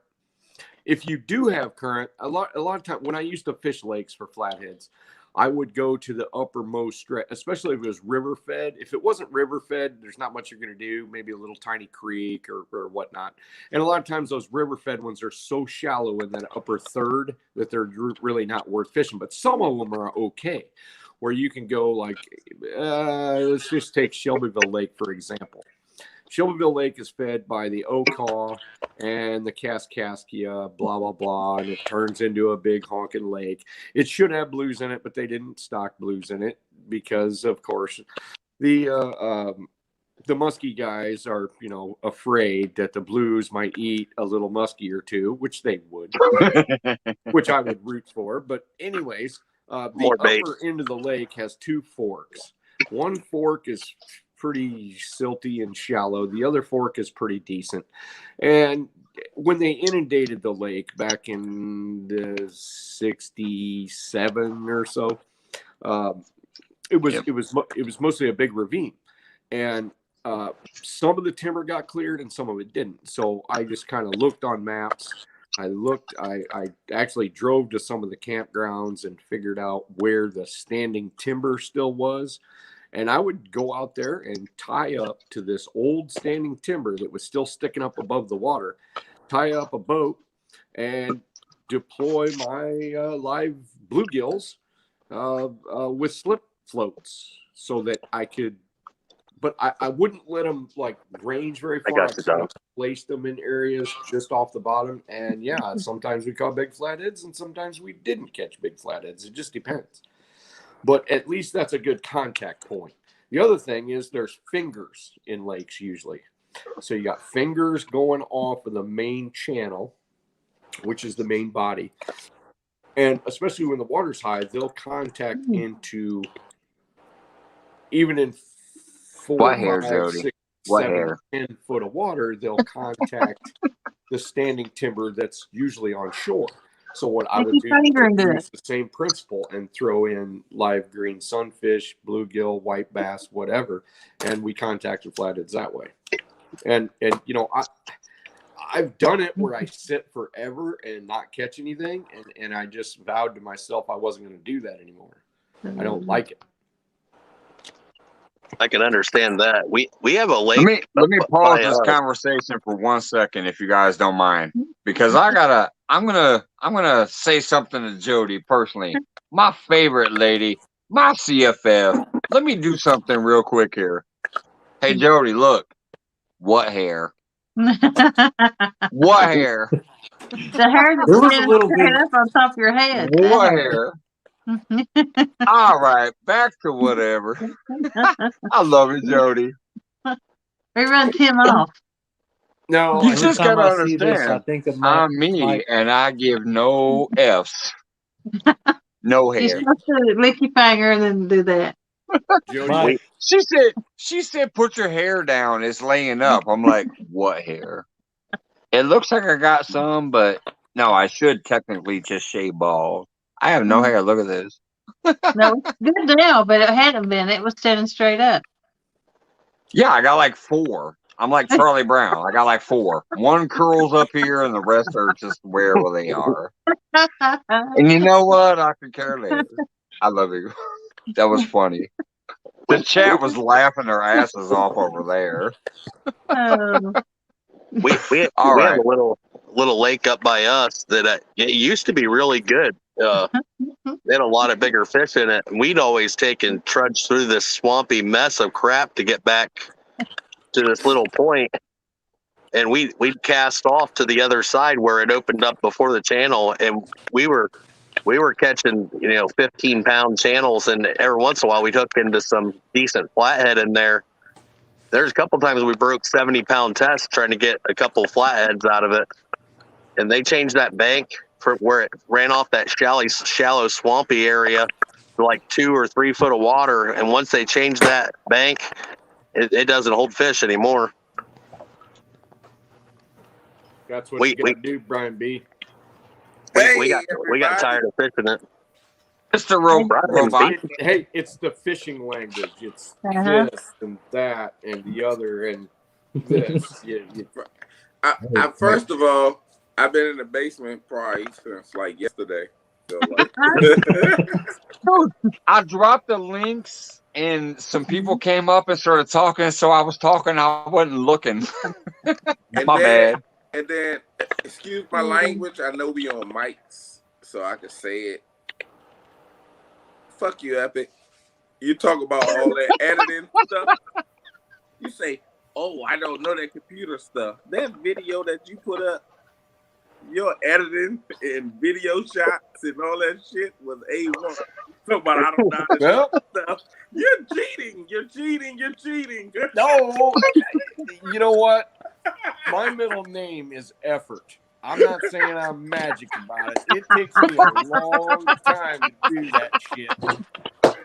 Oh, Lord. You know what? I started to call you, and then I seen you on here. I said, that mother sucker sitting there saying, this technology stuff is, I got posted in man, I looked at that video. I said, he got every shot but a wrong shot. I said, he know what he doing. He's sitting there faking like he don't know what he doing. Yeah, because I got to run 3 cameras. Hey, it's X. The video is A1. You got every shot, at the right times and everything. Cheating. That's why it's epic. Hey, I just make them how I want to watch them. I mean, I really do. I just want to. I'm there. I was there. I want everybody to see what I see and get it in the heart. Oh, I get it. And some people don't like my music. I've had comments where we don't like music and blah blah blah. You nailed it. Fuck them. You nailed it. If they don't like it, then don't watch it no more. Yeah, I make them for me. If everybody likes them, great. great. But I might watch the thing 10 times because I was there. I'm like, oh Yeah, gosh, I'm going to watch it again anyway because I just want to see them views again. And I'm like, because I got that pole on the boat, so I think I can go from How's it going, Curtis? to another. But I'll Hey, be watching. Curtis. I'll be watching. But Quiet man, Curtis, what's up? What's up, quiet man? Hey, I wanted to ask a question. oh, I forgot the warden was in here. What's up, Steve? What's up, Bob? What was in Yeah, here? I added y'all both at the same time. Once you Yeah, said you was in the I basement. know. See, you said I've been in the basement for 5 months, and Steve was still sitting there like, I guess I'll come up when he asks me. What did you call me, Brian B? The ward. What The did he say? warden. The warden. The A ward. Warden, okay. Turn your ears up. Get that damn macaroni and cheese out of your mouth where I know Damn, it said get that macaroni and cheese out the mouth. I'm still Look, trying yeah, to I wanted to ask this question. I mean, That's I'm why he sure- calls you the warden. Warden, okay. Talking about fishing for flatheads. And some of you don't do it, but because you don't have that many flatheads. But some of the funnest times I've had fishing is getting in a spot with a flathead habitat with some current, Mhm. and y'all call them planer boards. I call them directional floats. I make my own directional floats that'll cut into the current or go left or go right, and you can set the bait behind it. Is getting off in a spot and tying my boat, or either if you're on the bank and if you can get to these spots with a lot of stick ups and clay ledges and all down through there, and with that big old pin 309 reel with 300 and something yards of line, and putting that bait on there and fishing it about 5 feet deep and letting that line out and then lock it and let it run over there by a tree. Get in front of the tree first. Don't get anything. Reel up a little bit. Let it float by the tree and then lock it and it'll run behind the tree. And I have had some fun catching flatheads doing that. Now, I was 25 pounds biggest when I ever caught doing it. But I have caught a world of flatheads doing that. Letting that, y'all understand, letting that line go down with the current and then locking it and letting it run over behind something and in front of something. And then get that fish up and then and you throw it. You're sitting there and the current's going that way. And the current's going another way. You throw it out here, out in the current. And let it go down, Yeah, let the current take free, what do you call it? Free reeling, free floating. Pretty much. And then you kind of lock it down, let it get in there close to the structure, and then let it go some more until it gets to the structure and go and lock it down. I have had some fun catching flatheads doing that. Now, like I said, 25 pounds, biggest I ever caught. But I caught a bunch of 10s and 15s and 18s. It is really fun to see a flathead hit a carp or float. I love it. That's my favorite fishing, actually. Swap, Mike.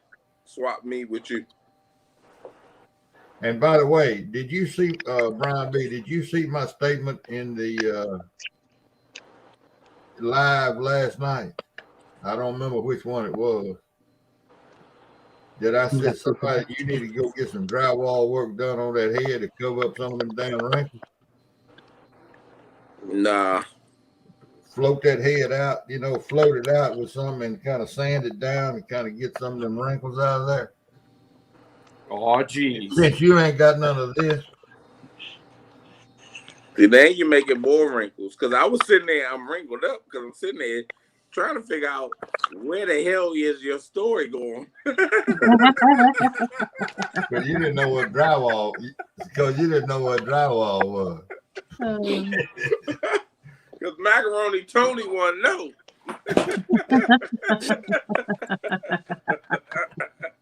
Like you ain't shit. Well, I know you keep it up with it, Brian. How is the 48-hour deal? It's about to be over with. Well, it is. It is. It is over. Who won it? Who won it? Who the hell got a microphone? It's Fuck, over. after I changed her name, all of a sudden everybody went blank. I'm back now. See, that's what happened when you might mess with my name. Well, who won it, Brian? Stan 3 won it. Okay. He won the tournament with the most length. Has won biggest fish. Biggest fish. Okay. Was it okay? How close was both of them? Has was 5 inches away from winning all he of just it. couldn't catch a fish today. Okay.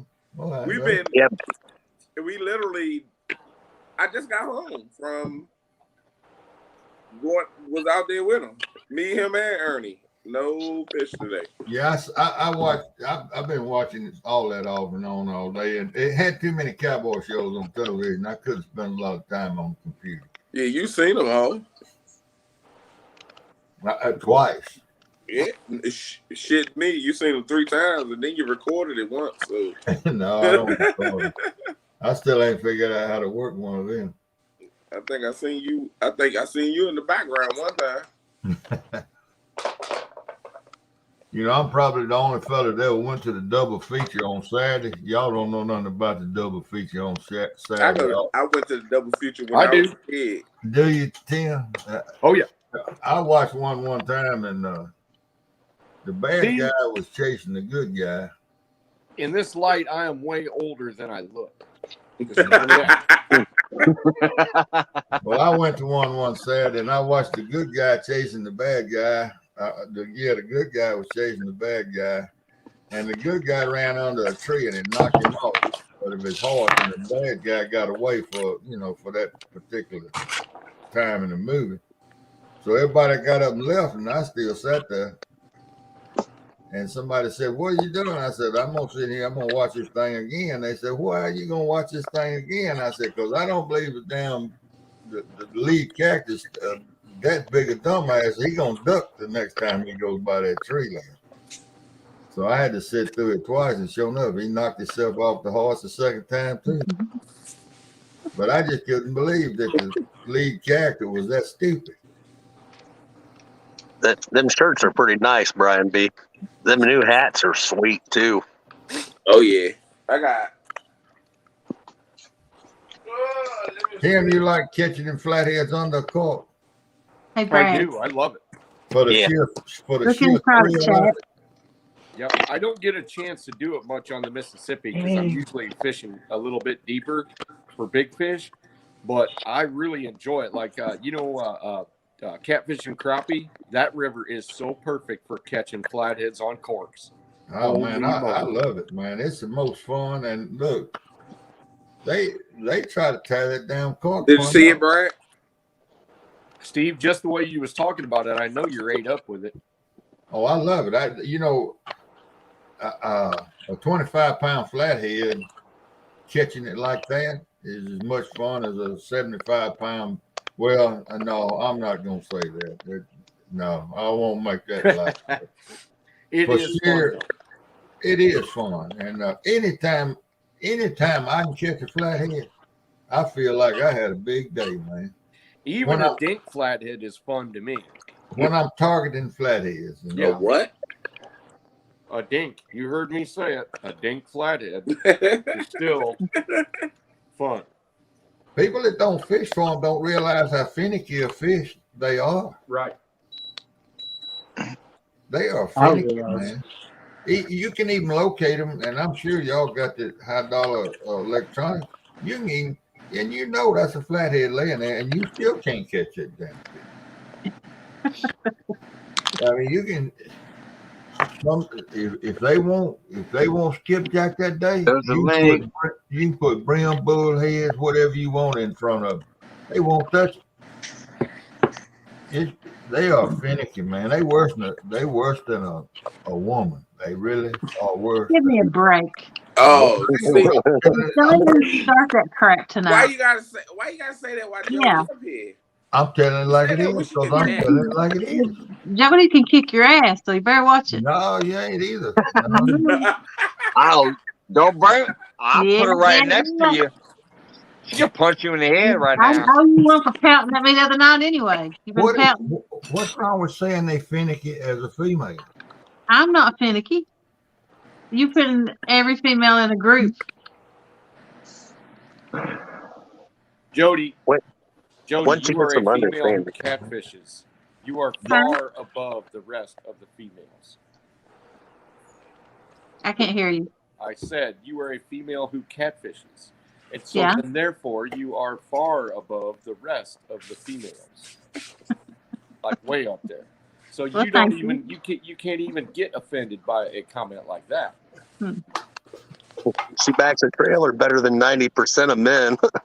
Yeah, that's right. So then there you go. Well, Hey, that's her own I bait. stand by my statement. Most women won't even get within smell of that. Jody said, "Huh." True. Tell me more. Hey, Jody, I've told this story before, but I used to vet girls by taking them catfishing. If they got bothered by bugs or was scared of the bait or wouldn't touch the I'm like, next. Yeah. Next. I'm like, you're out. Reel in the next one. We ran out of that butter spread from KFC, so that's all you get. Yeah. Okay. And Brian, did you see the other message?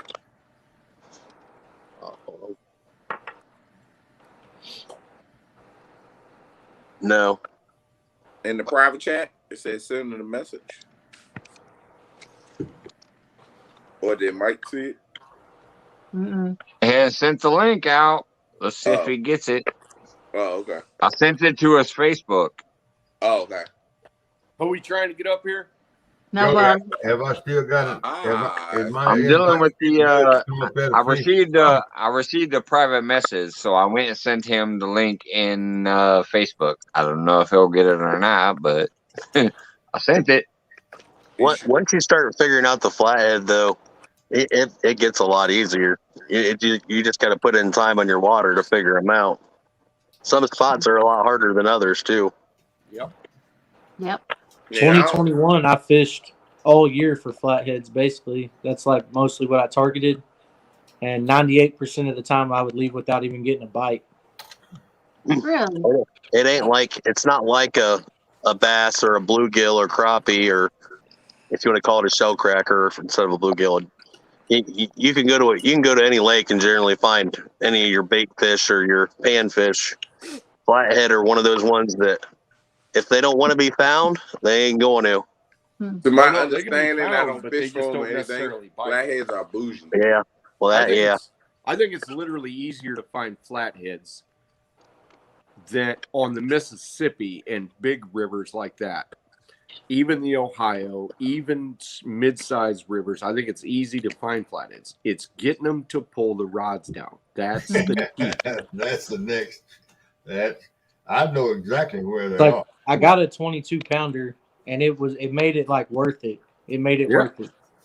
Even It though always does. 98% of the time I wasn't even getting a bite when I got that 22-pound flathead. I was like, yes, like I finally did it. Like, Yeah.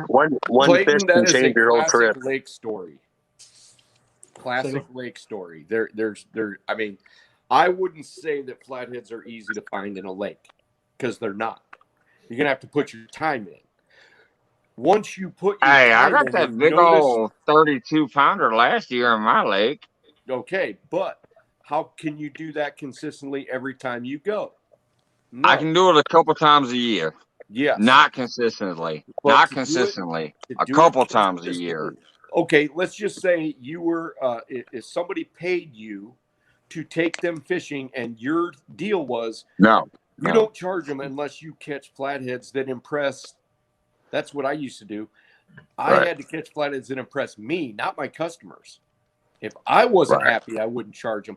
And it wasn't in my back door. So after a while, of learning how to catch flatheads, I can be confident enough to say, okay, the month of June, you come here, I got to be impressed.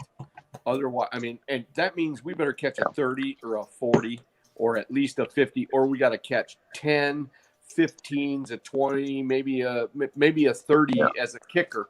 Now in the Illinois River, when I lived up north in Peoria, still the Illinois River, I caught a lot of them that were decent size. But since I've lived down here, I've only caught a couple a year that make me happy. There's only one reason. It's because that pool that you live by at Peoria has the Mackinac River, which actually produces a decent percentage of fish. Once you get up above Peoria Dam, in between where I live, flathead population's terrible. Commercial fishing kills them. You got to go up above that to do anything. Is Brian B laughing, or is he? What's he doing? Sorry, Brian. That was on there for the last one. He's laughing. He was laughing at this over here. I can't help myself sometimes. And then we got this. We got that one there, and then he's got the Chad. Oh, now he's rotating now. He had the Chad being whipped. we got this one too. That now he's got the no Chad chicken sticker. That's either no chicken or no dick. I don't know which. All right, we're done playing. What's up, everybody? Hey, Mark. This is supposed to be increasing viewers. I just lost two. Come on, Mark. Before I get into this chat, Mike, you need to reply to my email or email me and give me your address so I can send you those stickers, man. I've been worried about that all weekend. Well, I wish some of you boat guys would come down here and take me out. Where are you at, Steve? Well, I'm a long ways from you, Mark. But I can put you on some flatheads now. I can put you on. I can get on them. I got to get on the Frogster in the house. I want to get on some bumping with Lyle first thing. I got to get that done. We're either going to go bumping or we're going to go hit Truman with Kim Burnett, but that's next on my list. We're going to see if we can't make that happen. To be honest with you guys, my boat's kind of in storage. I'm pulling it out, especially in weather like we've been having. I don't even have a cover for it. I don't want to get it off. Well, now Brian B's going to start spawning his little icons over there. But anyways, you guys were talking about flathead. I just kind of rolled out of bed. I got hold on, let me put him on full screen. He's rotating like Mark was. I got like a sinus headache, so I'm just let's see what they are. Decongestants to work. Let's see what we got there. There's the macaroni from Macaroni Tony. Ooh, I got to take a bacon picture for mine, Brian. To me, that looks like lava. That's macaroni. Like lava of love. Lava macaroni. Looks like something out of Betty Crocker magazine.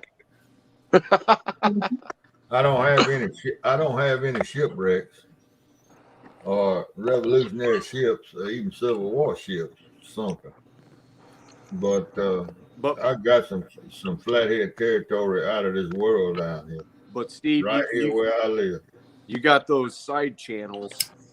You got your main channel, you got your side channels, you got islands, right? Well, if you look at Google Earth, in 1933, the river cut a new channel, and when it cut it, the Corps of Engineers came on and lengthened that cut, and it cut out 24 miles of the river, 22 miles of the old river. And we've got all it, and then the big island popped up, and it cut some more channel to the east. So we got the main channel, we got a big channel to the east, and we got 22 miles of channel to the west. Oh, that's and it's all, buddy. And it's all every outside curve is. Every outside curve is straight up and down clay. Oh. Thick clay. Oh, that's getting with all Steve Adams has always giving history lessons. I like that about that. With all that timber in it, and it's 23 miles of it, 22 miles of it. Steve, that's fish porn, dude. You're talking some serious, exciting language there. Yeah, I hung one with 40-pound mono one day. And I was fishing with a 309. And the water's not but 20, 22, 23 feet deep in that whole thing, you know, during normal water stage. And when I finally turned him, he went down and out in that channel out there. And it's not real swift current. It's 6-8 ounce current, not real swift current. And he finally straightened and broke. I'm sure it straightened before it broke, but he tore my damn hook, my Kale hook. He tore it off the damn pole. Steve, you just said it. Not real strong current. It's only 6-8 ounce current. For most people, that's double. Yeah, but I caught him up against the bank. Yeah. I caught him behind a point, a clay point. Oh, so you were in 3 ounce current. I actually was in 3 ounce current. Okay. But he went to the deep current. Which for most of the country, that's where flatheads hang out. Yep, that's a good way of putting it. 3 ounce current. That's less. perfect. Especially, you know, and on the Fox, it's about 1.5 ounce current. The only No, reason I can, you know that it's not so true. When I do, especially daytime, most of my daytime flatheads are in choke points under heavy cover, and they're we're talking 6 feet of water, but it doesn't sound a lot for you guys. But when it's 75 yards across, you got a little bit of current. It'll move that weight. So I'll normally use 5, but if I can use a 3, that means I'm in slow enough water for them. That's a good way of thinking. But I was referring mostly to 3 ounce current if you don't have a big donkey bait on or something that's fluttery. You know, if you've got a piece of cut bait on, most of the Fox is 2 ounce or 1.5 unless the water's up. But if you do, Mark, absolutely. If you get, you got a 4, 5, 6, 7, inch, especially a bullhead, or even bluegill, just because of they're like a sail in the water. You need to pin them down. Absolutely. Well, look now, guys. When I fish with flatheads, the last couple of years I fished out of a boat. I fished almost exclusively with flatheads. Yeah, I got a Freddie. And I carried a piece of rebar, a piece of 6-foot rebar, and that's where I stuck the rebar in the bank and tied my boat to it. I mean, my boat was right up against the bank, and I just fished right there off of those little old clay points and in the timber. I mean, I didn't fish. I never fished out in. I just flipped it right out there off of one of them points, and if that flathead is there, and you throw that bait right there in the right spot, he's either gonna get it, or you can pull the rebar out of the ground and go to the next point, because they don't fool around. You throw that bait out there, if he's there, he got it. They don't. We never would. Some people say sit for hours waiting on flatheads. I know it's that. 20 minutes was a long time. Yep. I'll play the waiting game with flatheads if I'm bank fishing. And when I'm bank fishing, I'm not looking for them in cover. I'm looking for them in feeding places, and I'm looking for them in places they travel to get to feeding places. Well, I learned to do that because bank spots are so slim and hard to find here in an urban environment. You got to learn to wait them out. And even when I do that, people on panel with the icon. And Mark, and that doesn't matter Keep what your river faces you're out on. there. If you're waiting for flatheads to come to you, it's good. It's a waiting game. You might get lucky, and there's some already there.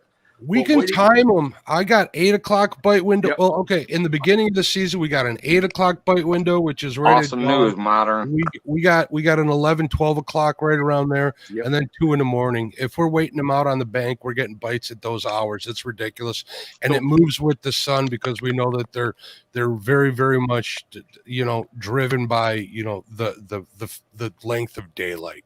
Mark, it's exactly the same on the Hennepin Canal, buddy. Yeah. So if you ever decide you want to go bank fishing the Hennepin Canal, you know the program. Yep. That's what I've learned just out of experience. I mean, we can pretty much time it. We'll sit around and not pay attention, but when that 8 o'clock hour comes around, that 12 o'clock hour comes around, that 2 in the morning. Is Mark below me? For some reason, all I'm seeing is the spinning bullet. Yeah, I'm all right. I'll be right back. I'm just seeing a spinning bullet underneath me. And that came, that's just from my experience. It's not from reading any. I haven't started reading about flatheads or anything until 2 years after I started catching them. And if anybody's looking for a good book to read, there's Catfish Country by Doug Stange. I read that book every winter just so I get my catfish tactics down. And that's a good place to start. It's an easy read, lots of pictures, lots of diagrams, stuff like that. It's good reading. So I learned a lot from that. I just wish I had blues up here. I could probably figure them out too, but I don't. So we'll see. I'm going to try and get out with Redbeard this year over on LaSalle Lake because it's relatively close to the house and maybe up my blue game there. But until then, I'm going to keep chasing channels and flatheads where I'm Mark, at. do not. I repeat, do not think that Lake LaSalle is going to up your blue game as far as knowledge, because it will not. No, it'll up my 8-pound PB though. Yes, it will. Yes, that is true. That is true. But it will not teach you much. It's a bowl, and there's a few deeper spots. If they're on, you'll catch them. If they're not, you won't. Well, I have no. I'm a river guy. I'm a river guy. I grew up fishing for channel cats on the Tippecanoe River for years and years and years. The Kankakee River, we caught a lot of channel cats there. Never caught a flathead. Lakes, to be honest with you, if I'm not fishing for crappie, I'm lost. I couldn't tell you. I know a lot of guys up here on the chain are doing well this year on the Fox Lake, not the Fox Lake, but on Fox Lake. So that's another goal. Maybe this summer I'm going to go try that. But I think my tactic for that is I'm going to drift for them like walleye guys would. Yep.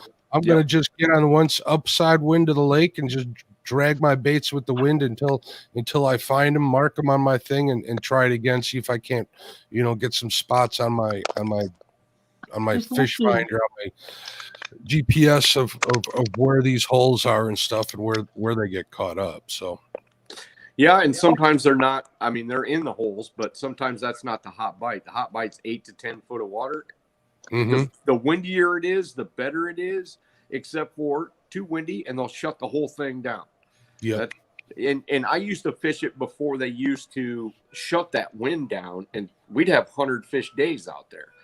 Not all the time. Sometimes you have no fish days. Shoot, we never have days like this. I had a goal. It took me half a year to get 2 fish in one night for myself. My buddies would catch some. We'd get 3 on the bank, but seldom did I get like 2 to myself.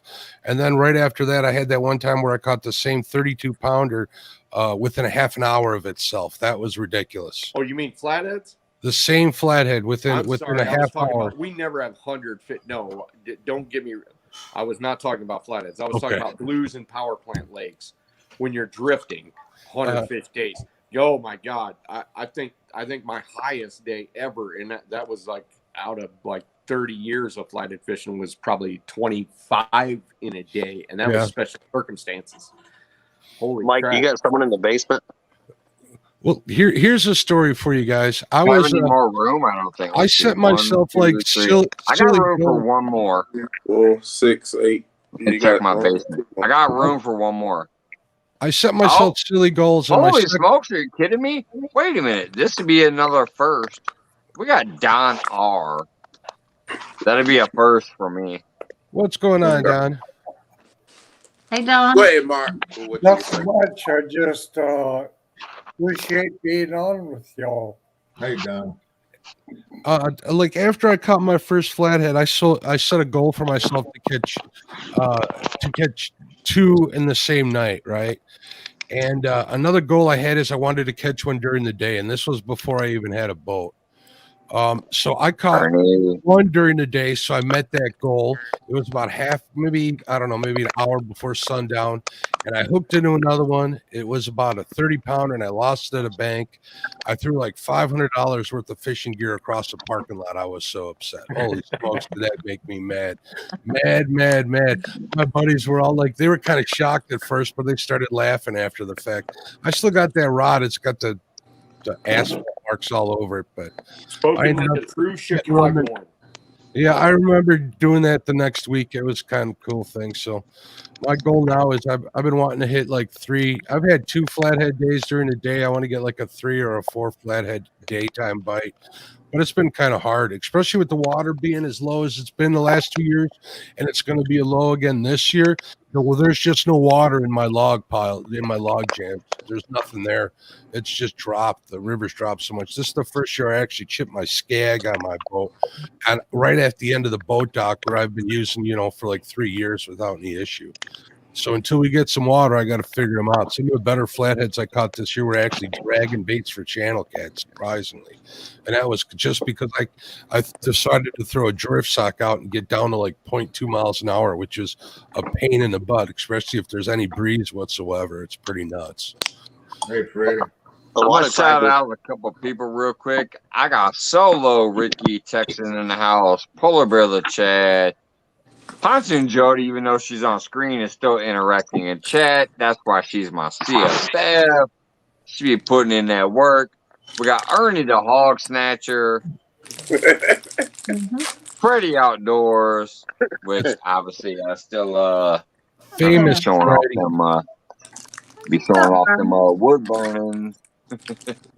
Little Freddie in there. Famous Freddie's in the house. Yeah. Quiet Man Curtis, Tim Molina, Danimal, Polar Bear. I think I'm caught up from the last What is names I that, need Brian? to shout out. Brian. Happy birthday, What are you Jody. if you watch the water, Macaroni Tony's still in the house. Wait a minute. Why does his name say Brian be kept fishing? Is it your What's birthday, he, Brian? zebra cakes? He got the zebra cake dance going on. He's got Hold on, a where's the full cam? I'm trying to put him on full cam. Hey, there's Lance. What's up, Lance? How you doing, bud? I know. There it is. it Oh, was- now he went back to the icon. Where did zebra cakes go? All gone. 2 bites. Good night. a lot of Hey, a lot of Lance. times, if you watch the water, you'll see them shad and skipjack busting up, and them fish feeding on them too. I've caught flathead pushing bait to the bank and working them pretty good a few times.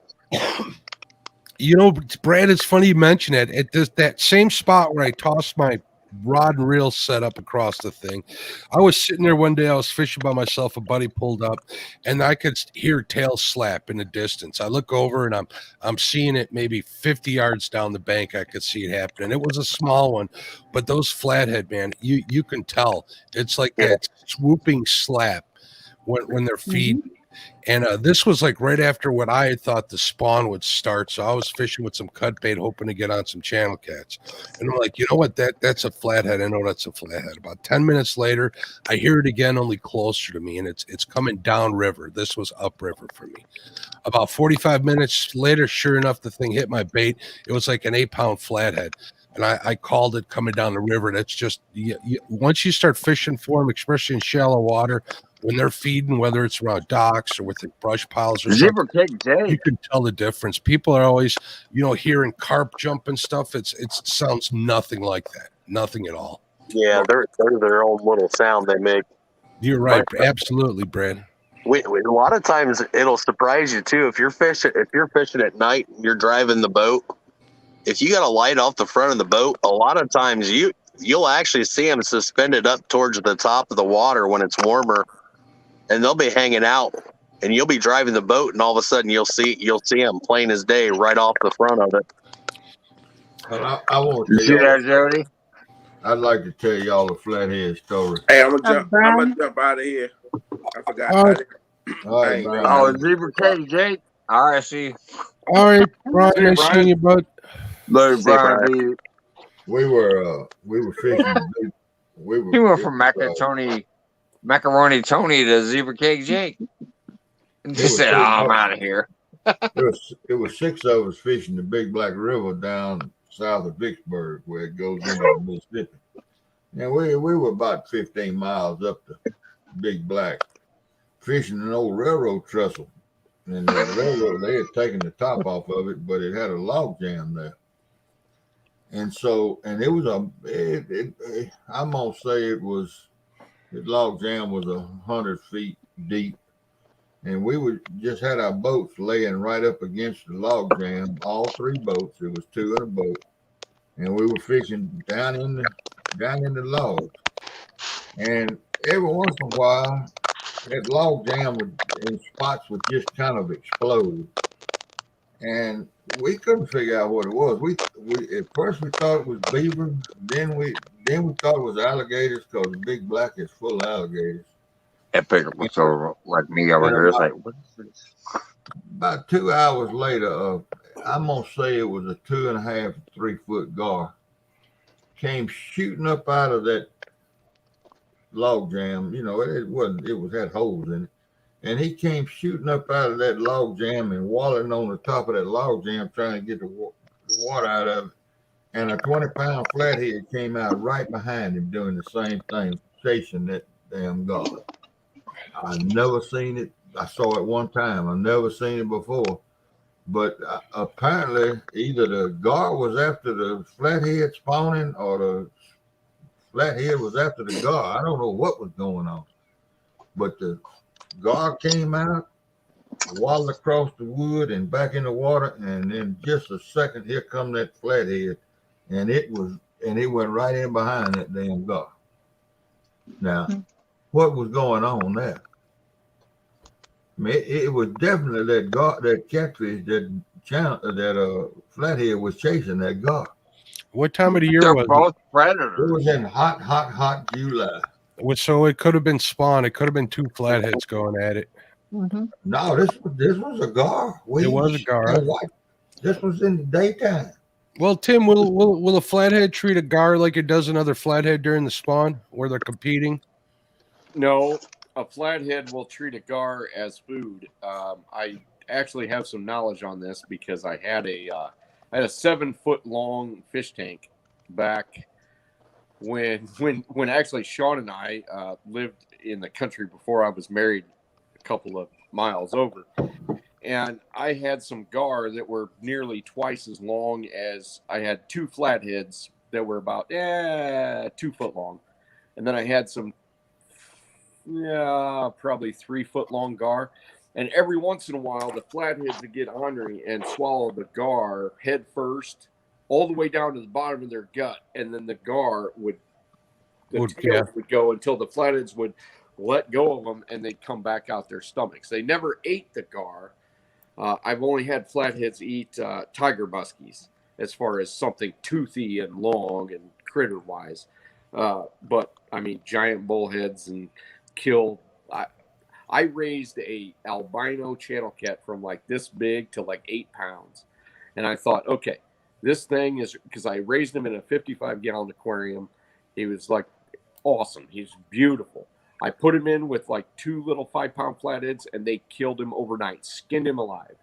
So, I mean, you never know what's going to go on with the flathead. And the more experience we have on the water, the more goofy shit we see that absolutely. we never see again. It's Man, I've it gets seen crazy. some of the craziest, dumbest things ever that you would think would never happen again. And you know it does. It's just it has to happen when we're there to see it. Yeah, well, it was 6 of us saw this. I mean, our boats were, we just were lying around the front of that, and we did catch one flathead, but it should have been anchored back up the river and floating corks up there to that log jam. We didn't know no better at that point in time, but I couldn't believe it, man. I literally think, and this is my thought process on flatheads. I think most of the time they are low geared, and I think most of the time they just wait out their prey situation and they eat when they want to. But in those rare circumstances when they get aggressive, when they're all bulled up, and you can see the difference because they sit kind of placid, and then all of a sudden they get their back all humped up and their fins out like a bull shark. And that's when all the crazy shit happens. And it happens for a short amount of time. Have a good one. Amount of time. A friend of mine and I were sitting on the $1 Million Dike one time. And the $1 Million Dike is the one I put on YouTube with the Viking music in the background. You know, Sean and I did the thing. We caught all the giant fish, and I've caught many giant fish there. But one night, Oh yeah. about 9:30 at night, all of a sudden it sounded like somebody was throwing bowling balls in the water. And I mean, not just one.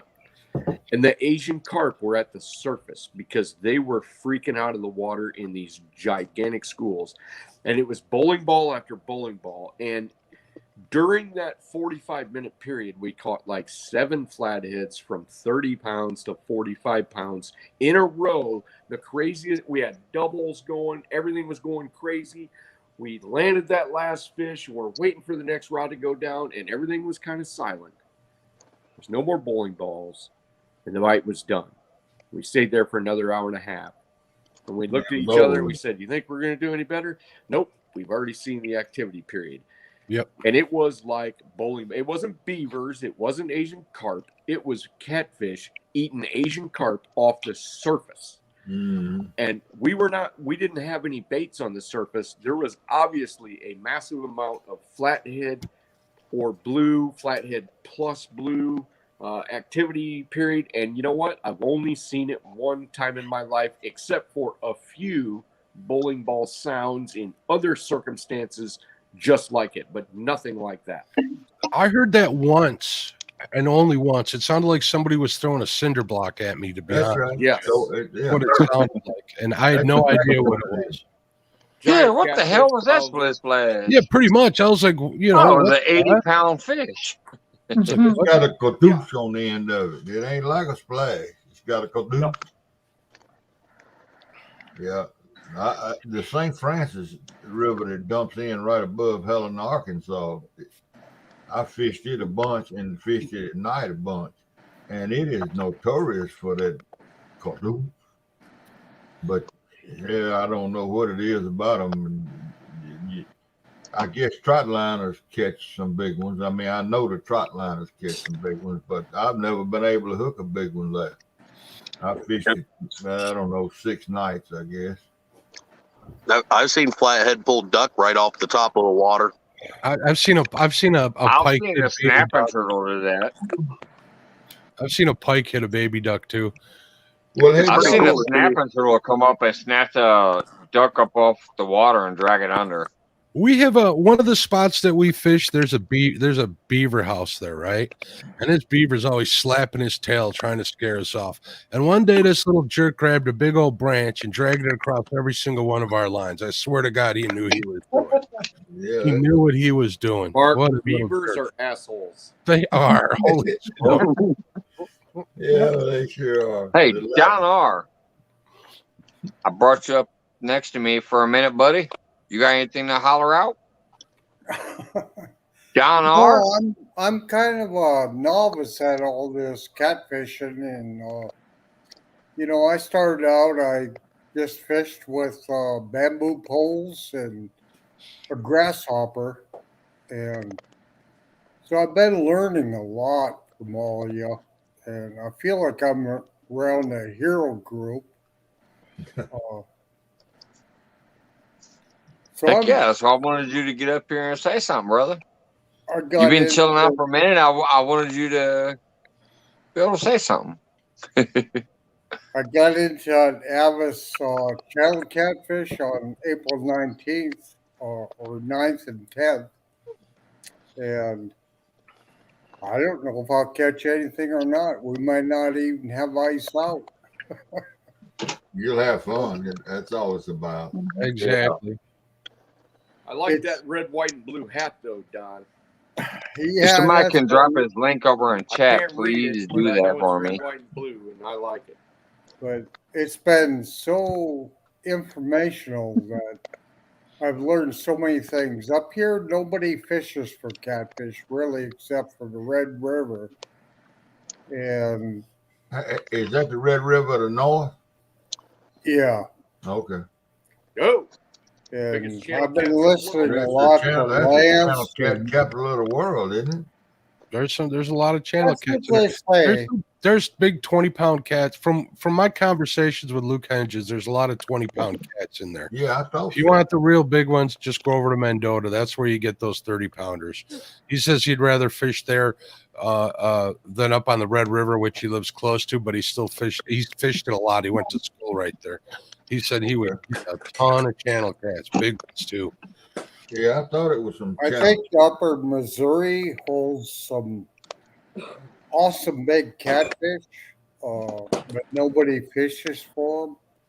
And Lakes Kakawea holds some big catfish, but the only time they catch them is when they're salmon fishing at about 85 feet with sardines. Thank you, Ricky. Ricky's dropping down ours link. Thank you, bro. But we have about a perfect catfish. It's by the spillway. It's a great big sandy flat, and then it drops down to about 85 feet, and there's a bunch of cat brush down there from when they didn't clear from the dam. So there should be, and when fishermen come through there, they catch the 15, 18 pounders all the time. But it's hard to fish because of the wind. And then Oh. just a few hundred yards away, we have below the dam, which is the tail race. And it comes out about 18 feet and drops into about an 85-foot hole.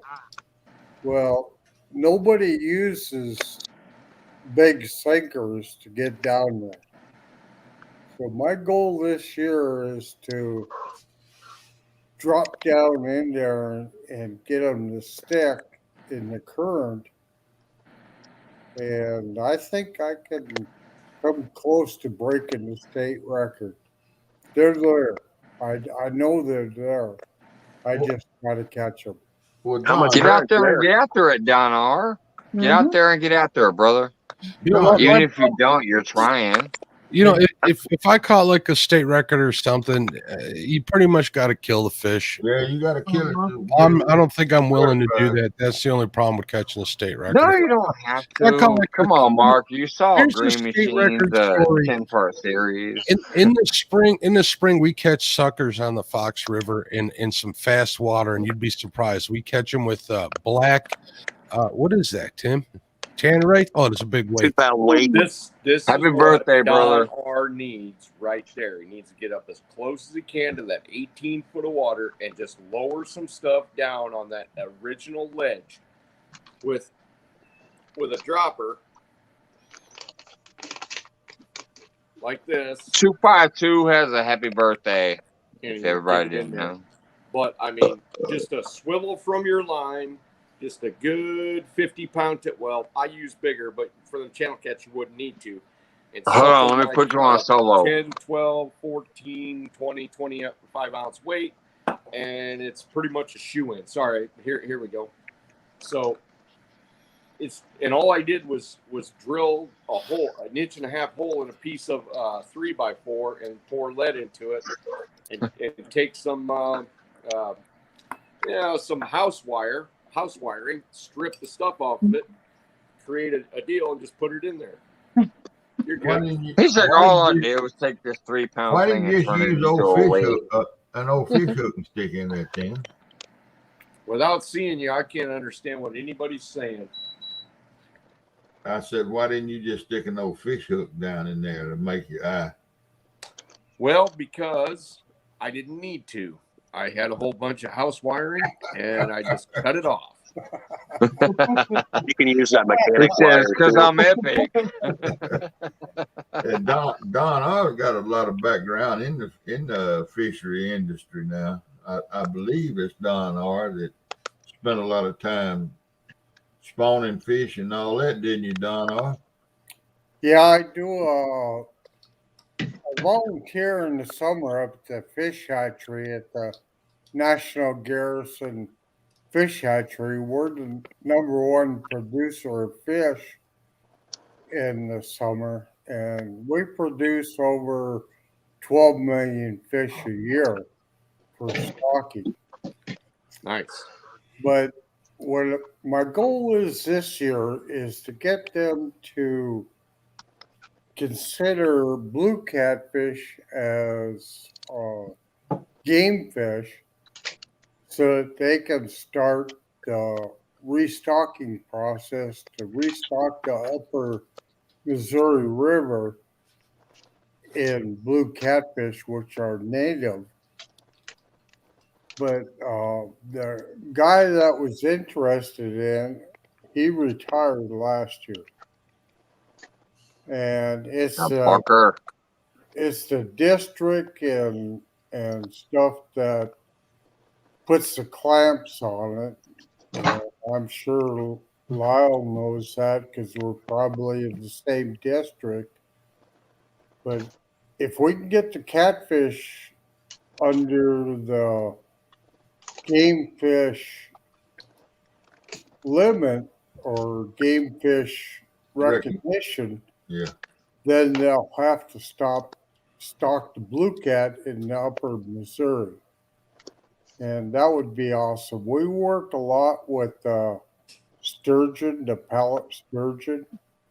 And I mean, I could go on hours on how they do that with the DNA and the carbon testing and everything.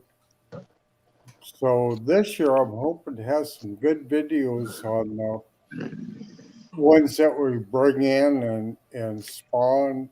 The last video I did was on the ones we spawned in last summer, and they're about 10, 12 inches. Sturgeon are such an Hey, interesting brother. fish. Did he just say sturgeon? Yep. $2. $2. If you never Yep. caught one yet, let's say it.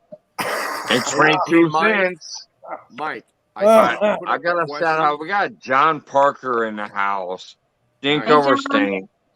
Mike, The Canadian fishing musician who just rocks, by the way. Hello. My goodness. That channel right there. Yeah. John Mike, Parker. I saw there was a question. I couldn't read it because I'm old. Oh, and here, let me go highlight it again. Yeah, let me Mhm. scroll back You're and gonna have to highlight read it it to me again, and because I'll I read can't it to see you. It's I tiny. saw it too. I highlighted it for a little while. Somebody asked me how to say my last name. I can I'll say it. go back there. I second that because I don't. Jody, know how do you say it, Jody? How do you say it? Here's Spears. No, I thought you knew how. My God, it's Pshibish. Shibish. Perfect. That's how Dang, you how far Shibish. back was it? Pshibish. Yeah. I did it twice in a row. Here it is. I have a question for Epic. It's from G Style. Speaking of which, by the way, G Style, thanks for stopping in. G Style says, question for Epic.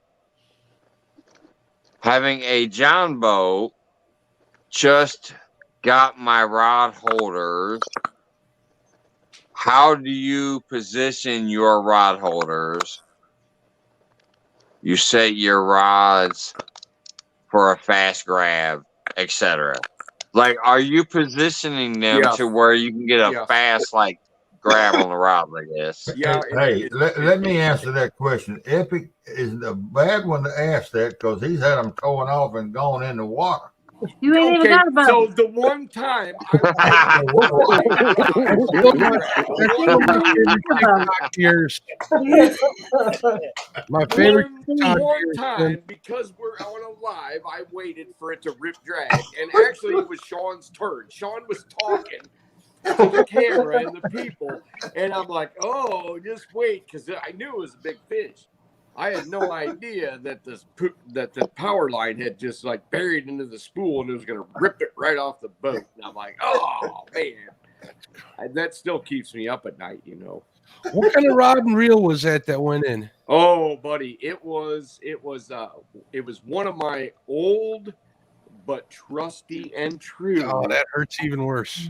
Oh my God, it was like and this rod had been with me for 25 years and caught many a monster. So did I. And it was a surge rod. It was a 7'6". It wasn't the Elite series. It was it was a 7'10" surge, and my brand new China reel that was awesome because you will see it in other videos. It's the blue one with the big giant power handle. Yeah. Well, I put freaking super line on it, and I proceeded to throw a big giant donkey bait in the mega monster water, and then I thought I was going to watch it rip drag, and it didn't. It just ripped rod holder and everything, and it did. It shot at 15 feet.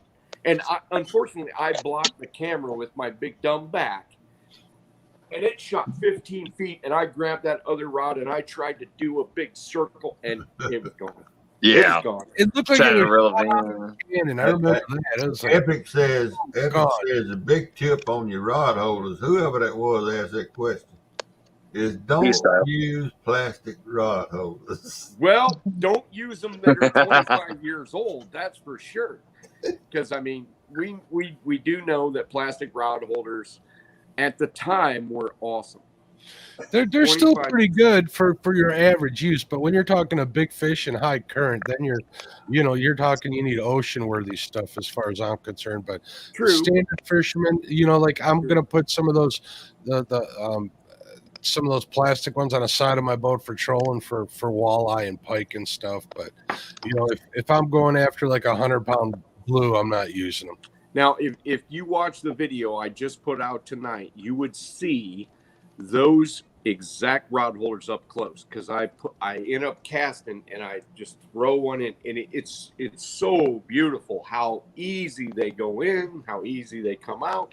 I used them for years, caught many 100-pound fish on those. Well, the guys up on the Snake River, they're constantly using those ones. They're using the Orca ones and stuff, and they don't seem to have any problems with them. It's just Mr. Douglas says that fish is still telling how he caught the rod. Well, I'll be right back, guys. I'm getting nightmare about it 3 nights ago. I woke up in a cold sweat, just watching my rod shoot 50. And you know what even made it worse? The donkey lights. The donkey lights were on it. The catfish donkey lights, and it shot like this thing. It was like it had tracers on it. I mean, shoot. Tim, oh my God. One thing about it, Tim, a fish lost is always bigger than a fish caught. That fish could have been as big as you want it to be. One thing I do know, I saw the bite, I saw the initial inhale, and I saw before any hesitation the takedown, and because I had power line on it, I saw where the hook penetrated, and then shit hit the fan. So yes, it could have been a 50-pound fish, but I don't think so. I know what I'm looking at. I've seen a lot of 100-pound fish, and last year, unfortunately, we didn't land a 100-pound fish. I believe we had at least 2 hit the rod, but that's based on past experience. What's that? I said, Joey, stay with us. Yeah. Okay, so to answer G Styles' question really quick, basically what I look for, and not everybody does, I look for stuff I don't have to bend down for because now I'm old, and I like to be able to fan things out. I like I like the 2 to the farthest up on the gunnel. Now, luckily, a Sea Arc has a big enough gunnel. I can put a rod holder straight up on that gunnel because it's about that wide. Then on my bench seat, I put 1 or 2 on each side of the motor, and then I basically split the difference. I put risers on them, which you'll see on my monster rod holders in my future videos, that it'll break the rod or the line before it rips the rod holder off. But thanks be to Steve Douglas. But yes, I mean, generally speaking, I don't want them too low and I don't want them too high because that gives the fish too much pressure on those things.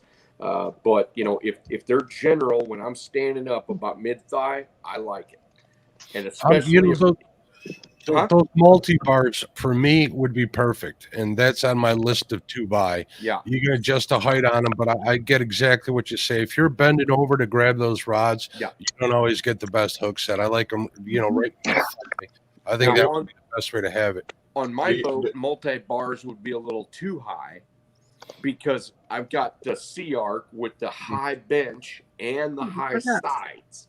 So multi bars are gonna, like even the ones that are only like this high, right? On the, across the gunnels are gonna be at 28 inches. Mount them in the back and push them out towards you.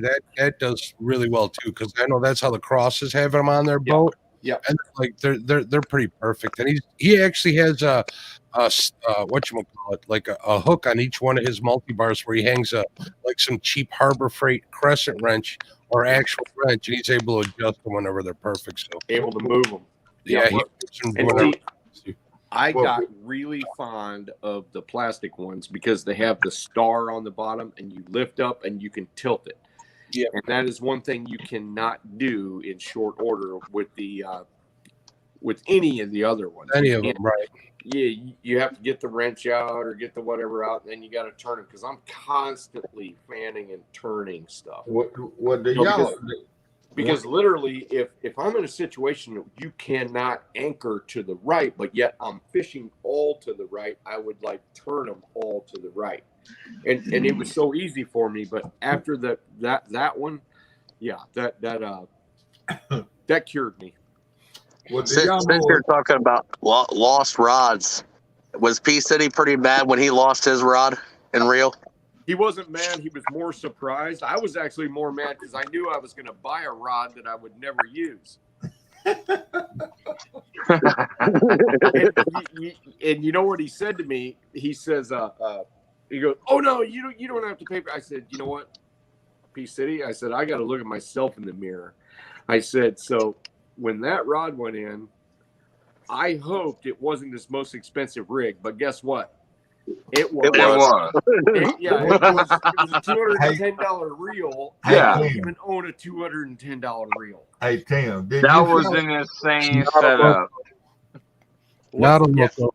Tim, oh yeah, I was watching that when it happened. Didn't you shell out some money right then? Yeah. Oh, I saw them trying to cast out and reel up, and like, nope. But didn't you go in your wallet and put out some money right there on the spot? I mean, within a 10-minute period. I tried to, but he wouldn't take it. But I knew I could convince him later. He wouldn't take it on camera. Off camera. He was like, yeah, hand it over. No, he wasn't like that. He still didn't want to take it. P City's a great guy. But you know what? No. I told him, he is. Look, I said, you can try to ignore this all you want. I said, but what's right is right. I was raised, you break it, you buy it. You lose it, you buy it. That's it. Mm-hmm. Well, let me ask y'all this. While y'all talking about rod holders and rod holder placement, do y'all, when I say floor flange, do y'all know what I'm talking about? What did you say, Steve? I didn't hear you, bud. A floor flange. A floor flange? In what context? Okay, I'll tell you when you use them. You know, in the old houses, they used to put a iron rod in the closets. You remember the piece that bolted on to the wall, and you screwed the rod? Yeah. A floor flange. It's got, you put 4 bolts in it. It almost looks like an old light socket, but it's iron. And it's round, and it's got a big thread that you can buy with a 1/4 inch or a 1 inch. And you know, it's got 4 holes in it where you bolt it down. A floor flange. And you can screw a pipe in it. For black pipe. Mm-hmm. That's right. Yeah. That's what I use for rod holders. Hey, if it works, it works. Yeah, but that. You know, you can put them wherever you want. You can put floor flanges wherever you want in your boat, and they don't take up. They don't stick up, but you know, just a bit. And you just screw your. You know, mine are 1 inch pipe. Well, I just screw a pipe in it. If I need a rod hole over here, I put it in that floor flange. with the rod holder in the top of it. Yeah, I Put a basically cap on the pipe. Put a cap on the pipe. Drill a hole in it, and thread it. And you just screw the rod holder right down in the top of it. man, I basically got T-bars from Driftmaster. I bought like the kit with the 501s, and they work fine. But you know, if you don't have them bolted down right, you're gonna have problems. The They'll turn. problem I always had They'll with turn whenever I get onto a big fish, especially if I'm dragging baits. But you know, that give kind of helps. Sometimes you need it. You know, if it doesn't give, it's not going to be a problem. If it's solid, it's solid. That's good too. But I mean, it is what it is. Whatever it works. I know guys who build stuff out of 2x4s that work. I also know, you know, like Chad's boat, he used the back piece of a truck rack, you know, a ladder rack for a pickup truck. That's probably pretty darn solid as it goes. I actually saw that in person. That'll work. There's so many different options you can use. I only mentioned that multi. Well, I'm just thinking about the weight it takes to the weight that it takes to build a rack like you see on all these guys' boats.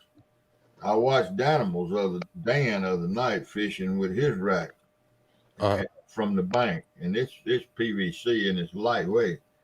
And he'd get a bite, and he didn't even know which pole it was that was getting a bite, because the whole rack. And to get that kind of sturdiness on a boat, heavy, to where each pole stands on its own, where you can tell what's happening on each pole, that's a lot of weight on the back end of a boat. That's why most people are using aluminum. Yeah, but it's still aluminum vibrates too. Oh, it does. They'll come apart. I guarantee it vibrates. And that's the reason when I built mine, and I decided I went with each single, where if I get a bite on a pole, I know which pole it is. I'm a flathead guy, man. I'm constantly looking at the tips of those rods, like nonstop, even live streaming. I've had Betty show me timestamps on my live streams, or I've missed bites because I'm busy chatting in chat. You know, and my whole rod rack will shake when I get hooked into a good one. That's why I don't like rod racks. Yeah, if you get a pontoon, you don't have to worry about a lot of those problems. Mine has a track system on the whole back end of the pontoon. So all these rigging and stuff, don't have to worry about it. Don't have to worry about the boat swaying side to side. I'm sure they also sell a lot of new rack systems you can put in the old boats now. Mm-hmm. A couple companies that are manufacturing them. Don, a lot of the areas that I talk about, I can't speak for anybody else, but a pontoon would be pretty much impossible to anchor where I'm at. It would be too hard for me to use. I could have an 80-pound anchor. I could have a 100-pound anchor, and it's not going to anchor very well. And not only that, once I anchor, it is going to sway because it's not a centralized location. And not only that, we have a lot of problem with wind. So if you're on a wide open stretch of the Mississippi and you get a crosswind, it's just going to play hell with that. I've fished out of pontoons. Now, in your area, if you can fish with a pontoon, my hat's off to you. That's awesome. But mine, I wouldn't have a pontoon in my area unless I was just out there to like grill some food, possibly catch some fish, and have a good time. Well, I fish North Dakota, and wind is. Hang out with Pontoon Jody. Jody's mad now. I was just saying, let's hang out with Pontoon Jody. But I find they have less draft than a V-haul, which I had a good V-haul a year ago. But the wind may sway it a little bit, but I also have anchors on the front and the back to hold it down.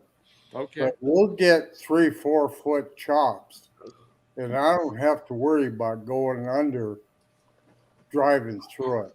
The most I have to worry about is I may get the floor a little wet, but that's about it. I got a 20-foot pontoon with 150 horse Evinrude on the back, and Dang. It'll make that move. Yeah, giddy up.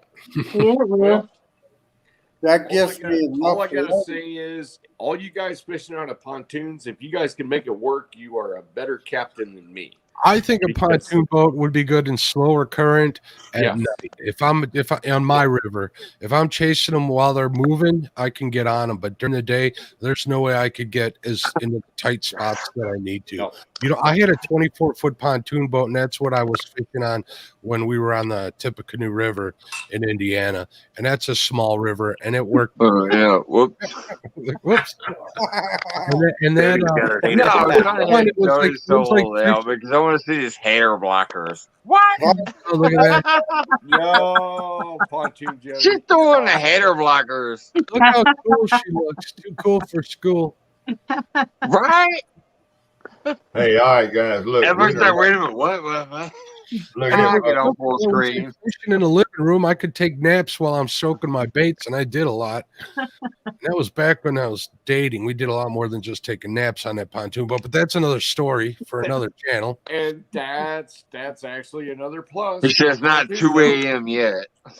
all right, y'all. Look, yeah, I got to get out of here. We don't Mark- run way over Mark, on somebody. My and, wife is not feeling All right, sexy Steve. at all. I'm gonna on drop my out of John here. boat with Enjoy it. Park Have a Yeah, good one, no. Steve. Not Thanks for popping up, Steve. It's been I fun. could get my wife in a canoe, sitting on the canoe, and me paddling my ass off. But other than that, she doesn't want in my little boat, especially on a busy day on the Fox. not It at all. nothing to do with it. It'll beat you to death. Nope. And the old epic crazy you know whatever boat, she has no she has no desire to get in that at all. Hey, Oogie, what's going on? We got Oogie 73 in the house. I don't know if I said that right. It's how I always pronounce it. Oogie 73. He has 5 boats. Holy smokes. I know who you are from everybody's channels, but Jody, I'm sorry. yeah, I say to Oogie 73 in my mind. hack on the pontoon boats, but I would have already destroyed like 3 of them. Destroyed them into I'm pieces. Yeah, I'm just giving you crap. I know, but I would. I almost smashed. I almost smashed it. See a My bandit. boat. It was actually the boat before this, but I Yeah. used to go between barges that were Mhm. moored at like stations. They had a big round obelisk, and sometimes the wind would push them shut on the front. Mhm. But yet, since they had the big round obelisk, I would back into those. Oh yeah, and one come untethered on the back end and literally started to smash my boat this way. I got another story about that. I wish I'd have been running film, but I had my oldest son with me at Keokuk one time, and we were trying to get moon eye, and the sun was kind of strong, so we like weaved in. There was like a series of 9 barges and one opening. And so we like weaved in between the current that was going north to south, but we went east-west, and I pointed my boat in there to throw in and get underneath all that. What I didn't know is about 4 barges down, somebody had a tug had connected, and my boat started to literally creak like it was caught in the Star Wars junk thing, Mm. like this. And the boat started to go a little bit sideways. And I told my son, I said, jump up on the deck. I'm going to try to get this boat out of here. And I put it in full reverse. And everybody knows that jets have sucky ass reverse. Mm. And so I'm powering this thing. And luckily, the wind or something was in my favor because we jammed back out of that quick. But I'm telling you what, it started to buckle a sea arc. And if you can buckle a sea arc, I thought at one time I could push a barge a little bit because there was there was one tied up and it started to push us into the other one time. And I'm like, oh no, I could probably push this thing out. These little boats are ants. They are nothing compared to even just a little gentle wind on a Yeah. giant barge. Not even a loaded one. These weren't even loaded barges. These were just regular barges. I'm like, yeah, I think I could probably push that.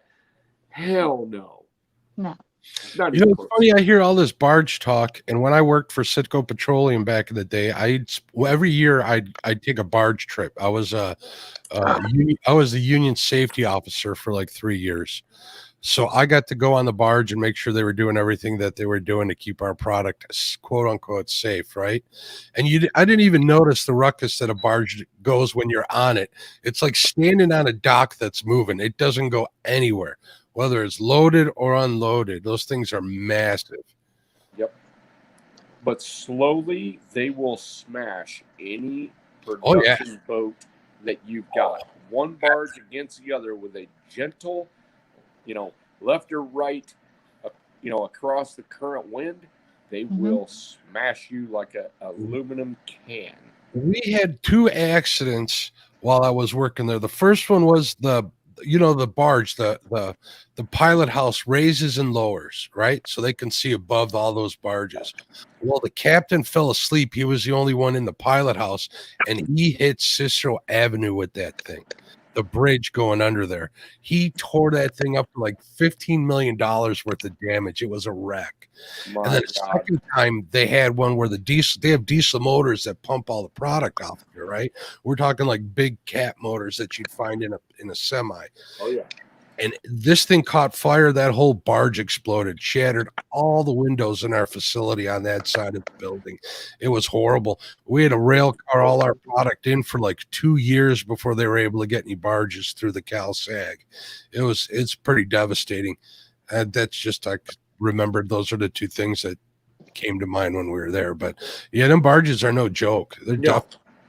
There's no stopping them. They're like a floating train is what it is. The bridge stops them pretty good. Yeah, it does. A bridge. I've seen him run into bridge pylons a few times. It's pretty interesting. Ugh. Speaking of barges and captains falling asleep, I'm probably going to fall asleep in 2 minutes. About 1:50 or 1:55, I'm going to head out of here to go to bed. Get a little sleep before trying to do some stuff tomorrow. Yeah, Yeah, Mike. Tim. I need your address Tim. tomorrow, Mike. Message me your address, Mike. I will. I got you on Facebook, so I'll do it through there. Like I said, I tried to go through your website. That seems to have not worked. Just message. As far as what you said earlier, Tim, oh my goodness, that would make my life. Oh, yeah. That would make my life. If you come down here to Lake Springfield again and take me out on a boat with you and Sean, that would make my life. You're in, Mike.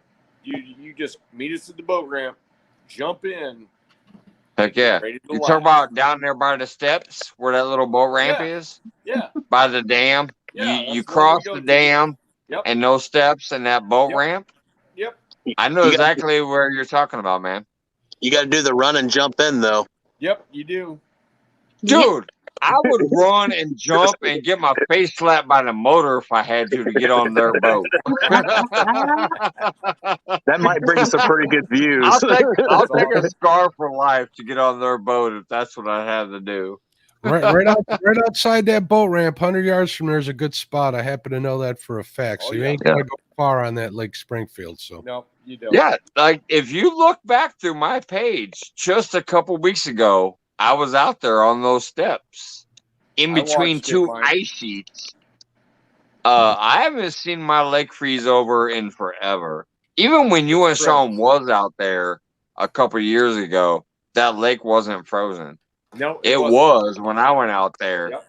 I literally went to the dividing dam area where I normally go, and it was solid frozen. I said, well, shit, don't look like there's no fishing for Mike's Fishing Home today. But then I said, before I cut it, I go, let me drive by the dam. Because I figured if the dam is filling slightly, that's a little flow, and that water's deeper. So I might find some running water. And I did. did. What we got to do, we got to get catfish and crappie, Mike fishing at home, and jigging with Jake, and just throw everybody in the boat. And heck yeah. Just, like 300 Go over by beers. Lindsay. Go over by Lindsay Bridge. Yeah. I know where That's the Lindsay Bridge is. second biggest dip in that lake. It is. By It's the boobies is one, and by Lindsay Bridge is the other. And you know what? Sean and I stood up there one time. And there was a massive amount of fish there, and not a single one would bite. And I mean, we actually were tied there up with like a coat hanger to the inside of the bridge and did all this crazy stuff, and we couldn't get a single fish to bite. And they were either it's crazy. They were either giant carp or they were flatheads, one of the two, because they wouldn't do nothing. And I'm telling you, they were there, and then they weren't there the next time we went, and it was interesting to me. Yeah. I'll tell you another spot, epic. I don't know if you know about this spot or not. You can reach it by boat or by bank. And I have a few videos on my short little lived YouTube time here where I have fished off of it. But West Cotton Hill Park, a lot of people go there by boat, but there's also some of us that go there on the dock and fish from the bank. Well, West Cotton Hill Park is an amazing spot. We will be prepared when we go to drift, drag, or anchor. So, sky's the limit. Well, I know you guys will, because you guys pull the rods down. That's it. Yep. Hey, I just gotta tell you what, Jody, just check out. I'll send you West Cotton Hill Park, though, Tim. For real. Woo! Look at these. Heck yeah. I want that. I want that right here. I want that up on that board. Well, and Pontoon Jody too. I got a stack of these, so I'll send 2 of these with mine at 252, and I'll send 2 over to Mike to put on his board. Awesome, buddy. I'll take care of you, Jody. They're going that way, so she sent me a whole stack of them. Thank goodness to give away. So we'll include it. Look at this. Those all right. 2 I ever. I'll probably send you a message tomorrow because I am off tomorrow. Uncle Lou. Is that the Uncle Lou you busting out? It is. I need to get a big Uncle Lou sticker from. I actually was able to give out a couple Uncle Lou's on my second giveaway because he sent me some. I kept one; it's on my board, and then I gave 2 away. But yeah, Tim, seriously, I know the few places you've been to and Jigging with Jakes have been to, but I'm gonna tell y'all, West Cotton Hill Park is an amazing area on that lake. It is. Dude, I'm a listener. I've caught 30 pounders out of there. When you're talking off about the bank, I understand that a guy doesn't always know. It is what it is. And see, like Mark is an hour and a half from me, and then you're an hour and a half from me the other way. So I'm further than an hour and a half, Tim. Ain't I? You're past Peking, and that's 3 hours. No, I'm north of that. I'm north of Peoria. You're north of Peking? Miles. You're north of Powerton? Okay, I thought you were south of them. My bad. No, I'm north of Peoria by 35 miles. Okay. Yeah. See, I used to live in Peoria. I grew up in Peoria on the river. I used to fish the Illinois River all the time. Doubtweiler Marina, McCluggan's Bridge, I-74 Bridge, all that stuff. Hey, Mike, I used to fit. Yeah. I went to college at ICC for my first 2 years. Oh yeah. And I used to go the McCluggage Bridge, wade out 100 yards with a chair and sit on that channel in the water up to my chest and fish like this. With my, I put rod holders on a lawn chair, the old style lawn chair, so I could get out to the main channel on the Narrows. See, and that's why I don't know if people have believed me because obviously I don't have proof of it. But underneath the I-74 bridge, that big red bridge that goes across from Applebee's to the riverboat across the I-74 bridge. You're going to tell me about flatheads? No. I'm going to tell you about a 50-pound drum. I took a spool of string. You know the spool when you just take an actual spool. I took that and I unwound about 60 yards of line. and I had an 8-ounce weight, and I flung it and flung it and flung it and threw it out. And I put that sucker underneath the cinder block. And I came back down there 2 days later, and I started to pull on it, and I realized I got a fish. Like, I felt the tug back. At first, I didn't think much of it, but then I started pulling. Now all of a sudden, it's running, and I started getting string cuts through my fingers. I pulled in once it was all said and done, and I had about an hour and a half battle. I pulled in a 50-pound freshwater drum out of that Illinois River. Giant drum. Out of that Illinois River. Underneath the I-74 bridge that goes from Taft Homes, the projects, Taft Homes. You might know about that, the Taft Homes project. I do a little bit, yeah. Yeah, right down past the gas station off the I-74 bridge. Yeah. That's where I used to fish all the time. And I pulled in a 50-pound freaking freshwater drum by hand line. I haven't seen any 50s, but I've seen some 25s. Mine was 50-ish. I believe you. It was crazy, and I was young, and I got a lot of string cuts when I did it, but I landed it after about an hour and a half of fighting that thing by hand. Yeah. I also caught some 6-foot eels out of there too. The same little bridge. I caught a couple of 6-foot green freshwater eels with the big red gills hanging out of their ears. Huh. Crazy I'd area. certainly like to catch some of those these days. I wouldn't mind these days. I never even knew it was a thing until I caught it. I said, "What the hell is this?" Buddy, you And catch I a took 6-foot eel, and I will drive to your house to come get it for bait. I caught it on slugs, big old garden slugs. I put I'd say about a 6-inch slug on the hook and threw it out there, and I caught a 6-foot eel. The next time I caught a 6-foot eel was on a nightcrawler ball. I caught 2 of them out of that river. Interesting. They're green. They're real bright green. And they got the red gills that hang out from their faces like this. Somebody screenshot that. The most eels I've ever caught was actually on the Rock River at Rock Falls, below the Lowhead Dam. And I didn't even know eels was in that water until I caught them. 6 foot. That would have been awesome. A 6-foot eel? Holy, you guys would have been seeing the pictures because it's crazy. It was insane. But it was way back when I was like 18, 19. I'm 47 now, so yeah. It's before cell phones were invented. It's before, listen to Mark, he's like 47. Love to be 47. I'm only 50. Mark's like, I wish I was 47. 5 years. I need this sinker by morning to be 47 again. Yeah. How old are you, Tim? Me? Yeah. 52. Well, we're the same age, so be careful. Yeah. Y'all just young bucks. There you go. So you're only 5 years older than me. Come on. Yeah. Yeah, but yeah. In dog years, I'm just saying, way back then, I didn't know, there was no smartphones. There was, if you didn't have a Polaroid or some kind of like snap camera, you couldn't capture what you were doing. So, all right. But that river has some crazy eels in it. It does.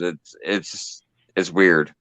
I didn't even know it was a thing until it happened. When it happened, I was like, what the hell is this? I was confused. I still didn't know it was a thing because I fished the Illinois River for years and I've never caught an eel, and I've thrown lots. I've caught 2. Nice. I've caught 2. Both of them were near 6 foot, and it's a fun fight too because they swirl around and shit like a snake. Like they get that spinning action, so they can add that drag to the fight. It was crazy. I thought I had a massive catfish the first time. And when I seen it, I'm like, what the hell is this? Nobody's going to believe this. So I killed it, took it home. This caught a dude in the 3.5 footer neighborhood in who a used fishing to buy tournament. fish off of me gave me $50 in food stamps for that eel. $50 in the brown and green food stamps.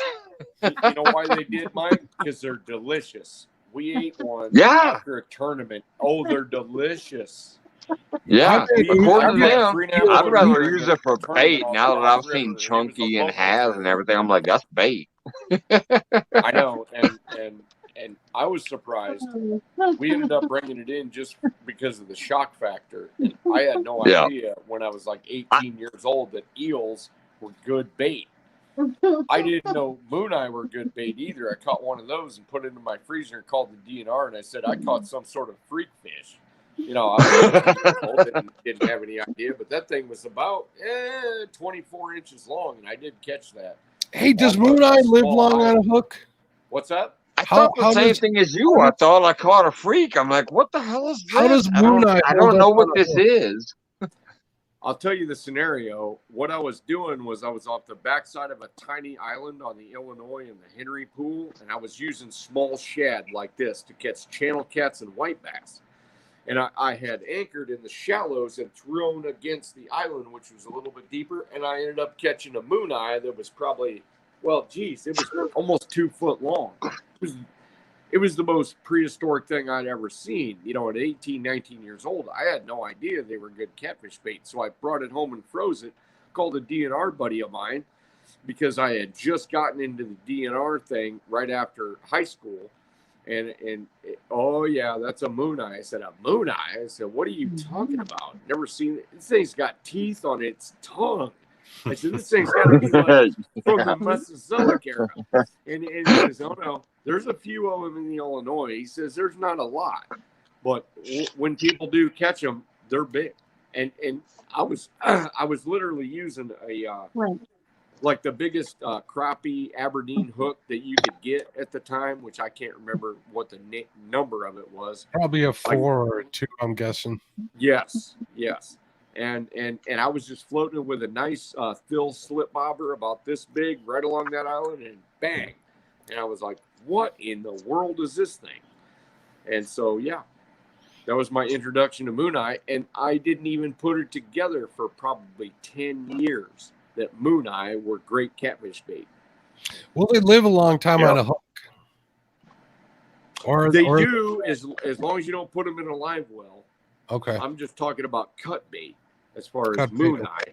But yeah, I mean, if you can use live moon eye, and I've caught I've caught more flatheads on live moon eye than I've caught more on cut moon eye because I use that more prevalently. But I don't normally catch giant blues on live moon eye. But if I have the opportunity to get a moon eye and throw it into flathead habitat, it's pretty awesome. Yeah. You know, a dying shad.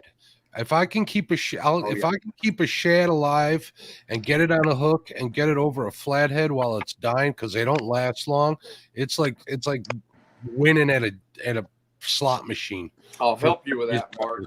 They love them. I will help you with that, because as long as you don't try to keep too many, I have the secret to keeping shad alive, and it's not expensive. No, what is it? Salt, and it has everything to do with purging them.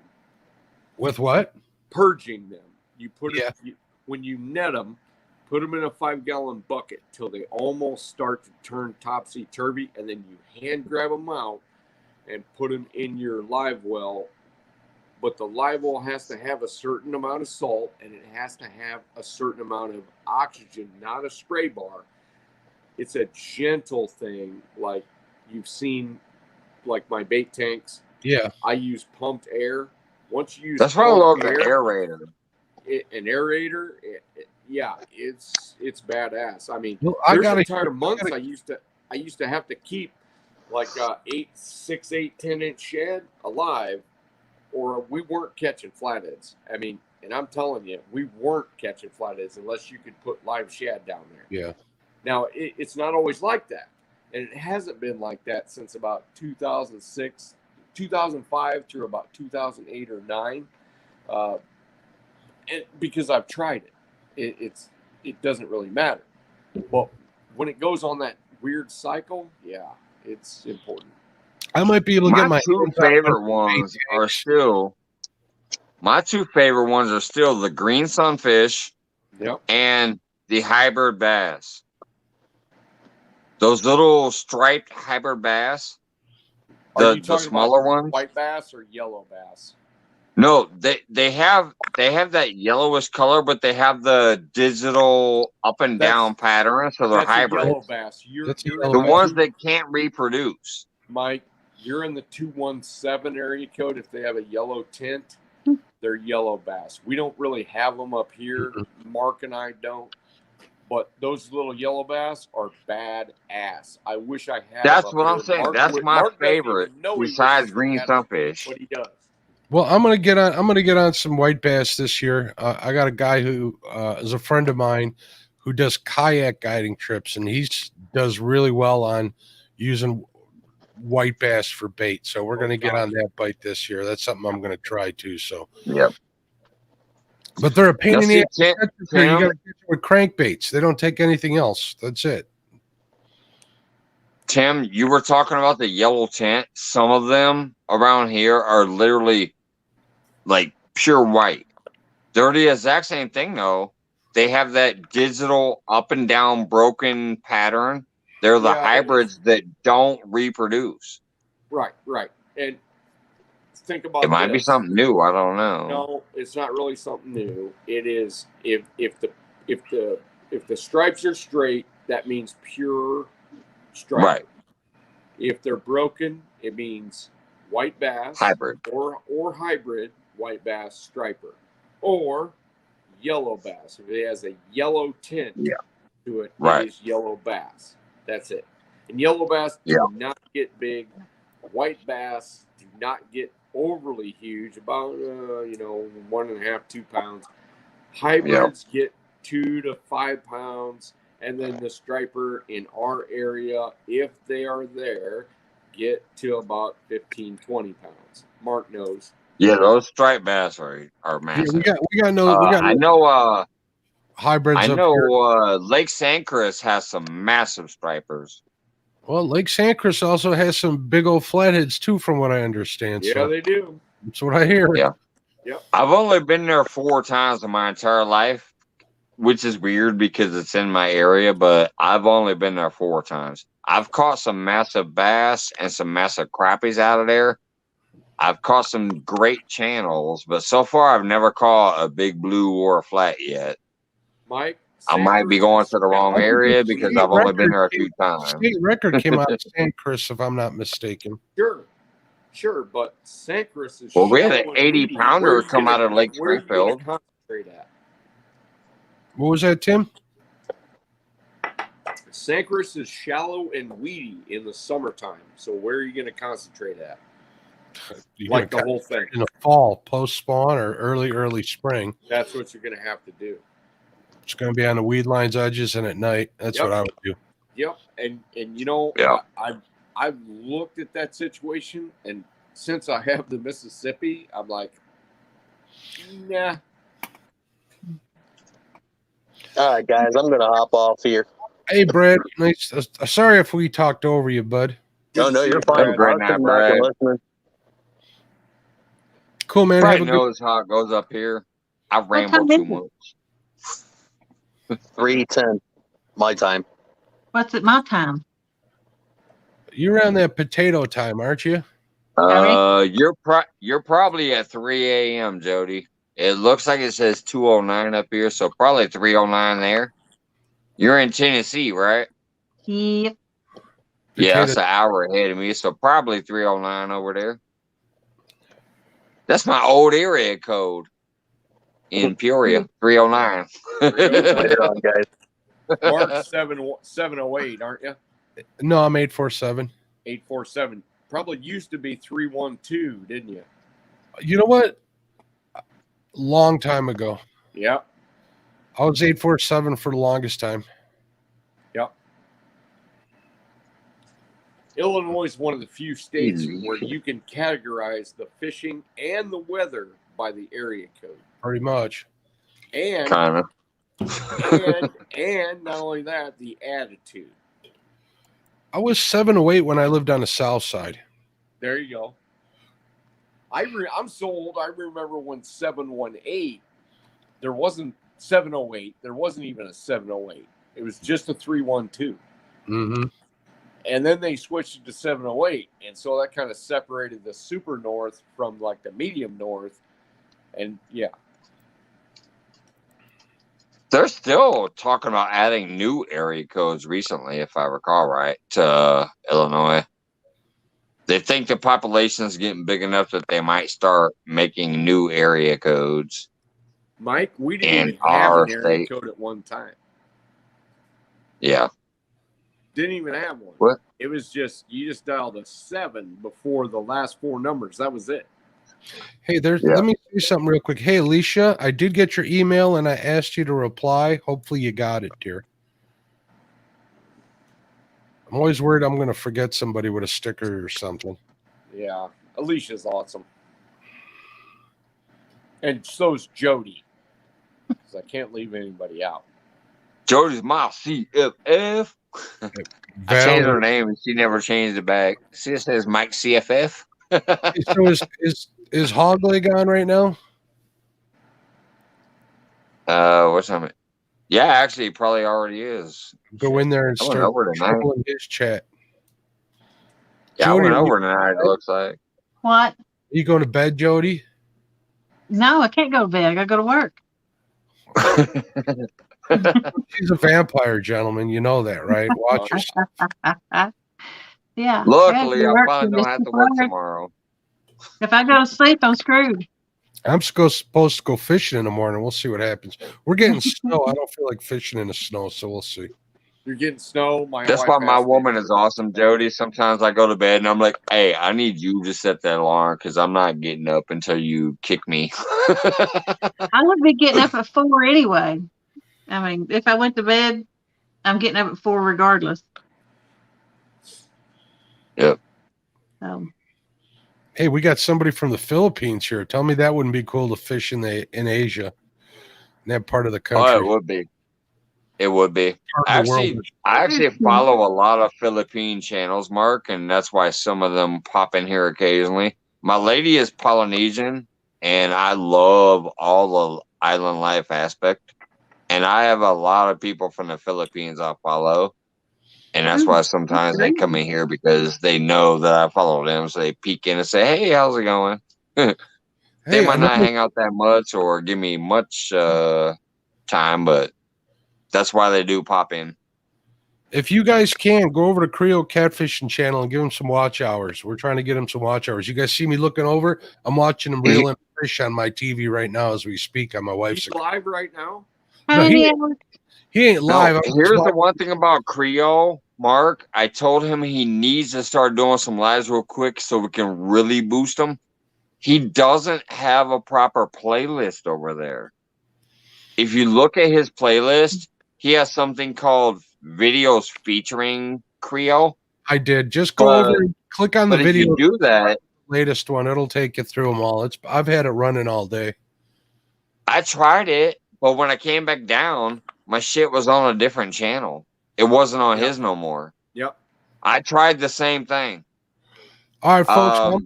I'm gonna head over to Hoglegs, show him some respect. Right. So thanks for having me up here. I'll probably see a lot of people over there. Have a good night. Absolutely, Mark. And Be please good tell or him good at it. hello from me. We will. All right. We'll see Jody over there for sure. Yeah, maybe. Uh-huh. Go ahead. Maybe my butt. You ain't going to bed. Anyways, yeah, let Hogleg know I say hello because I'll probably be going to bed soon. Wait, But no, I've when got I was more trying to comments. run Creole's, I tried to run Creole's videos. I watched 2, and then I left. And when I came back, it wasn't on him no more. It was on some channel I've never seen. It like booted me out and put me on somebody else's feeds. And when I looked at his playlist that says videos with Creole or whatever, It's not his stuff. It took me to oh goodness, what's it? Chaz channel. It wasn't Hopefully it took Creole. you to Epic Catfish. Probably didn't. It was My stuff Chaz. never follows anybody. Chad's, yeah. Well, hey. Yeah, it's like that's Jody. why all of my lives I put into a playlist the next day called Archive Lives. So if I ever technically needed hours, you could go to my Archive Lives and that would give you or give me technically 7,000 hours if you played them all. Because I've only been here like maybe 4 months or whatever. Tonight we probably crossed 8,000 view hours because of these goofy lives I do. Yeah. So Jody, Yes. when's your next video? The last fish I caught, well, I caught 3 dinks yesterday, and then I went last Friday and I caught a 15 and 25 pounder, but I usually make videos unless they're 30 pounds or bigger. Yeah. How big was the one you sent me a picture of? That was 15 and 25. Okay, that was a nice one. You just sent me a picture like a couple days ago, and I was like, woo, give you the big old thumbs up on Facebook. Yep. Yeah, that was I a good one. didn't see where I'm going, did I?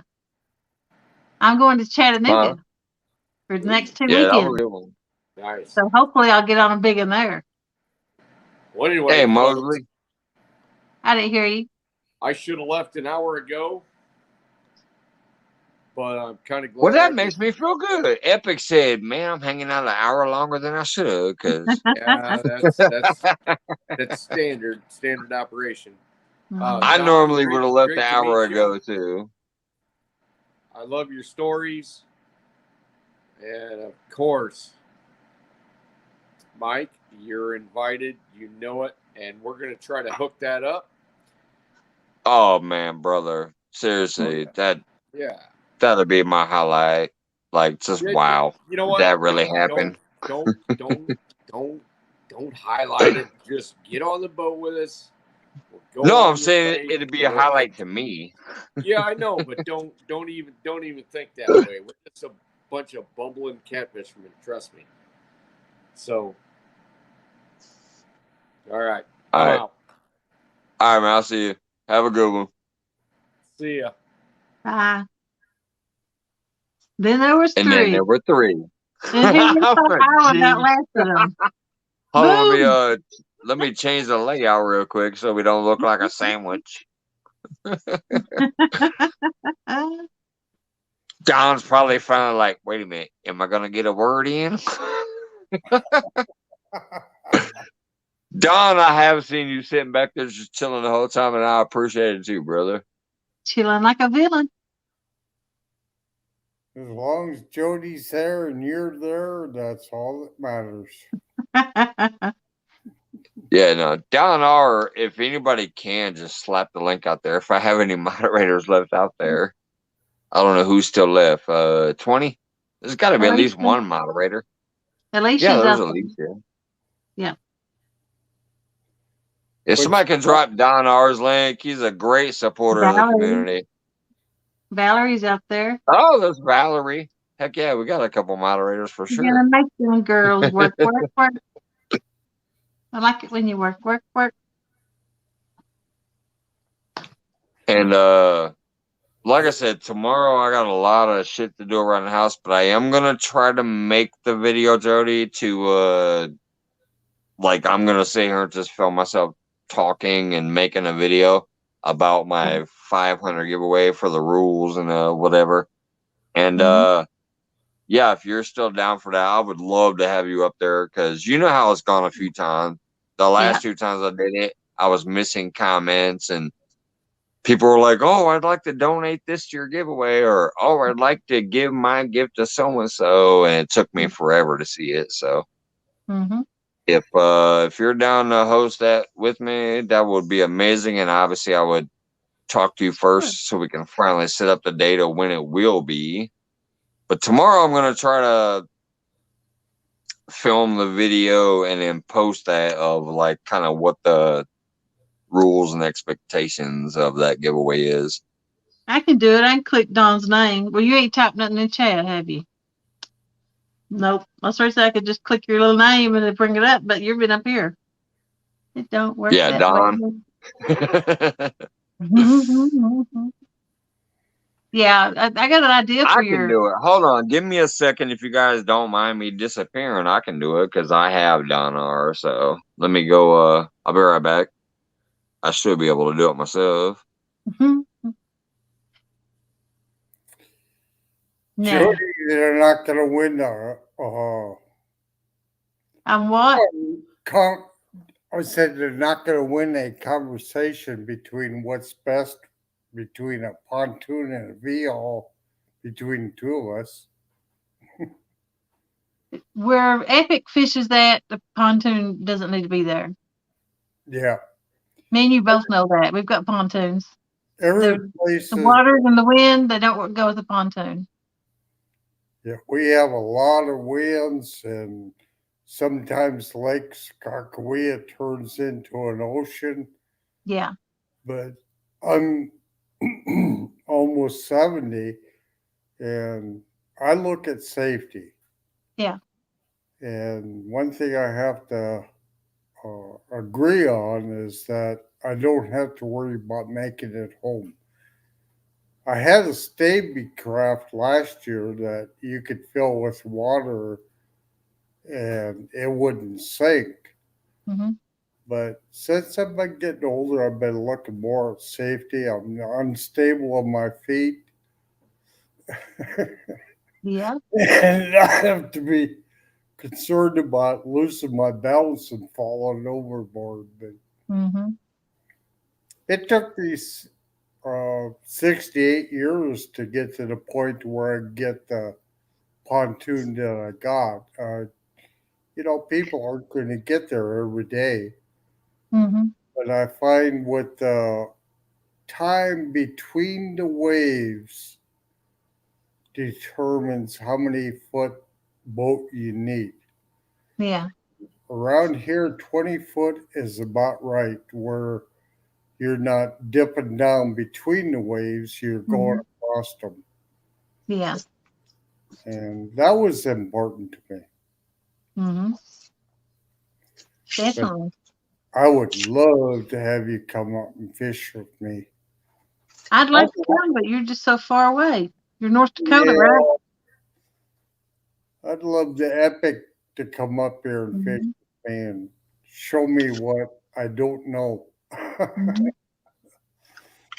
But it is a long ways. Someday it may happen. Yeah. I will say that's one thing. You never know what might happen. Nope. That's right.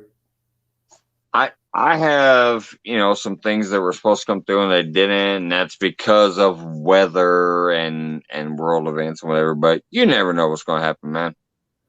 That's just like once I finally own this house and then we do a few repairs, I'm going to get my ass all over this country. If I'm still around and I'm still kicking, I'm going to get around this country. Yep. And that means I might come fishing with Don R. I might come fishing with Jody. I might be with Big Mike. Who the hell knows? Yep. Well, until then, I'm going to be on my local lake. How far are you from Chicago, Mike? Let's see. When I was in Peoria, I was 4 hours away. I'm 45 minutes away from Peoria. So I'd say maximum, I'm about 5 hours from Chicago right now. Maximum. Depending on how fast I drive. But I'd say maximum, probably about 5 hours from Chicago now. Okay. Well, because when I lived in Peoria, it would take me 4.5. I know I'm 77 miles away from Peoria right now. That's about 45 minutes. So from here to Chicago, probably about 5 hours. Okay. I was thinking I was going to go to Chicago a couple years ago and then COVID hit. I was thinking about going back this year, doing some traveling, and I thought, well, if you was close enough, I'd swing by, but It's 5 hours away. It's kind of a little far. Yeah, yeah. It's a little out of the way from because I'm in the central Illinois. I'm literally dead smack dab central Illinois. Yeah. Chicago is almost out of Illinois in the north. So Thank it's up you. there like by Michigan and Wisconsin and stuff. Yeah. I never thought about traveling to go fishing until I met this catfish community. Yeah. My sister lives in North Carolina at Asheville, Yeah.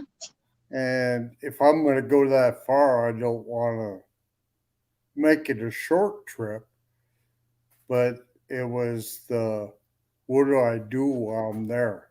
I've Mhm. seen all the sites, but when I was stationed in Norfolk, Virginia, I fished Kerr Lake, Mhm. but I never knew until I met you all that there was the fish that there are in that lake. Mhm.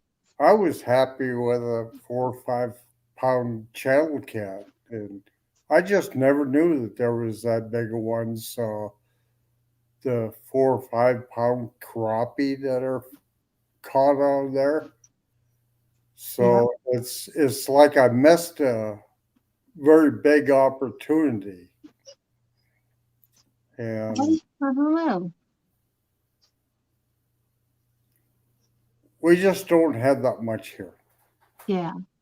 We got walleye, and everybody's on walleye, but I can't catch a walleye to save my soul. But Yeah, but here's the thing, man. You just catch what you can catch. Yeah. And even if you don't have giant fish, that's like some people like catching 50, 60, 70 pounders all the time. mhm, Well, to me, that don't seem that special then if you're always catching them. But if you can catch a 10 pounder out of your lake, and that's like one of the biggest fish you're ever going to see out of that lake, and you caught one, that's all it's about, man. I'm kind of like with Two Stands. Two Stand has that same philosophy as I do. Catch what you can catch in your water. I mhm. mean, I'm a catfisherman, but I also love catching bluegills and crappies and trout and whatever else. So I kind of just love fishing in general. It's beautiful, it's fun, it's relaxing. Creole Can I catch some catfishing big ones? was the name Yes. Richard But Summers. overall, whatever you can catch out of your waters that is fun for you is Mhm. that's it, man. That's all I gotta do, Don. What Yeah, you can catch out of your water that you had a good time with is all you Lake, gotta worry about, brother. Lake Skagway and the Missouri River up here, you never know what you're going to catch. You can catch a 10-pound rainbow or a salmon or catfish and use the same rig. So it's pretty exciting, but and I enjoy it. Just like me, I'm gonna tell you right now, like I can literally sit in a little spillway and catch nothing but 3 ounce to 1 pound fish, and I'll have a good time the entire damn day. I got You a know, question. so Is Hogleg gonna get mad and pout if we keep going? y'all can run over there right now if you want, and I'll cut it. I'm sorry I went over a little tonight, and yeah, I'm just chilling. Yeah. I'm drinking and having fun. But if you want to pop off so you can head over there, feel I free, just don't want Jody. to make. I just don't want to make nobody mad. Oh, you ain't gonna make me mad. That's just like him. I told him, don't ever feel bad about going live when you want to go live, even if I'm live. You know what I Okay. mean? Yeah. I I just, brought him up here. I was the first panel he was ever on. He showed his face on here. He was stiff as hell. Now he's great. I love Hogley. he He's great. is. He's fun. He's loosened up. He's doing I really have good. I have no qualms with him being live when I'm live, and I I just feel making bad sure there wouldn't be sometimes no when I go over, trouble. but yeah, no, Feel free. If you're ready to hop over there, go ahead. No, I'm Love it, fine. girl. I just want to make sure we wouldn't get in trouble. No, no. Feel free. You got to go over there, or if you're staying here, either way. Yeah. I'll kick it with you a while longer. Spread All your right. love, Jody. But I mean, yeah, I am going to bed soon. It's already 2:30. My goodness. Yeah. But yeah, no. Just like I told him in the beginning, sometimes he thought he had to wait for me to get done. I'm like, no, you have to go live when you're ready to go live. Yeah. There's a couple billion people on YouTube, Mm-hmm. Yeah. and there's a couple 100,000 even in this smaller community. Like Mhm. you got to go live when you go live. You got to do what you can do when Mhm. you can do it. That Yeah. includes fishing, talk shows, whatever. So, Mhm. and there's been times where I've been sitting here talking to like 5 people only because there were so many big things going on, and I Mhm. understand it. And I'm like, okay, well, I got 5 people here. Yeah. Those 5 people, I'm gonna talk to. Yeah. If they went somewhere else because something else was going on, hey, Yeah. that's where they wanted to be. And Mhm. I have no problem with that. Okay. Just like tonight, when I first came home from work, I saw that there was 3 big ass fishing shows. I saw a couple big talk shows. I saw a Mhm. couple other things.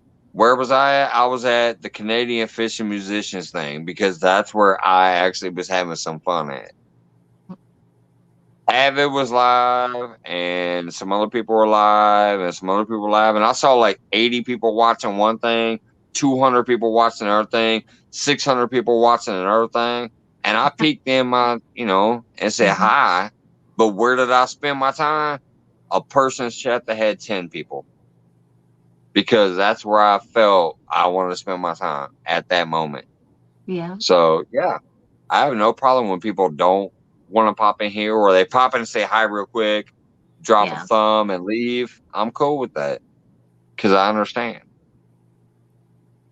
Jody, we love And Don you. R, by the way, Don R, Mhm. I want to say thank you so much, by the way, buddy, popping up here because I know you from around the community, and this is your first time up here, so I just want to shout that out again. I appreciate that, Thank you, Mike. and of course my Jody, CFF, obviously. Yeah. Jody, we love you, and everybody loves you to come on their channel for a little while, anyhow. So Yeah. we I'm just mad understand. that my boss is cutting Thank cutting you. down on the phone, cracking down on the phone. So I'm gonna do that less. That sucks. I'm only Yeah. gonna be able to peek in on a couple people when I have a quick smoke break. Mhm. If I run out to the car to have a smoke, I can look on YouTube real quick and be like, "Hey, how's it going?" and Mhm. leave. Yeah, with the weather up here, I mean, it was 38 degrees a couple hours ago. Now it's 19, but we should be Yeah. about -5 by morning, and Yee. tomorrow morning by about -15. So, That's what we've been going through with the wind chill. It's been like 5 to 10 degrees air temp, sometimes 20, but then that wind chill kicks in, Mhm. and that's when it drops us into the negatives. I get that alert that says, "Oh, it's negative 15 degrees." I'm like, ah. Mhm. What's going on, every, John Parker? everything we get comes your way. I am too, Team John. So I got back Dana too. She's a lady. I knew as soon as they threw up the Team John and Team Dana t-shirts, I'm like, uh-oh. Yeah. I do want to get some of the gear off that website as soon as I can, but I bought 2 and I've won 2, so that's awesome. I have 4 shirts now. I bought 2 and I won 2. But John and Dana's gear over there, I definitely want to get some of that. Yep. 252's named John too. Well, hello. Coyote, go Navy. Mhm. What we got here? All right, I'll give it 5 more minutes, I guess. Here, 2:40. I'll probably drop off. Normally I go to 2:45, but I've already gone over a little bit, so Mm. about 5 minutes here, and I'll head out. So if anybody wants to drop links to their channels, their friends' channels, anybody that's been up on panel tonight, or anybody they've seen in chat tonight, I don't care. If you got a wrench, drop any channel to anything, even if it's yours. Got about 5 minutes, then I'll call it. And anybody heading to Hog Legs, tell them I say hey. Or if they're already there, I'm assuming some of you are on both on your computer or whatever. Let them know I say hello. I'm gonna take my ass to bed here in about 5 minutes, though. It's been a long 3 days, Yeah, I need to do that too.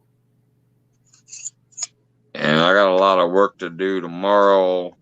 Trying to put out a couple videos if I can. I want to do one more tutorial video about something that I've gotten questions about. Mhm. And I'm gonna try to put up my 500 subscriber giveaway rules type of whatever video. Yeah.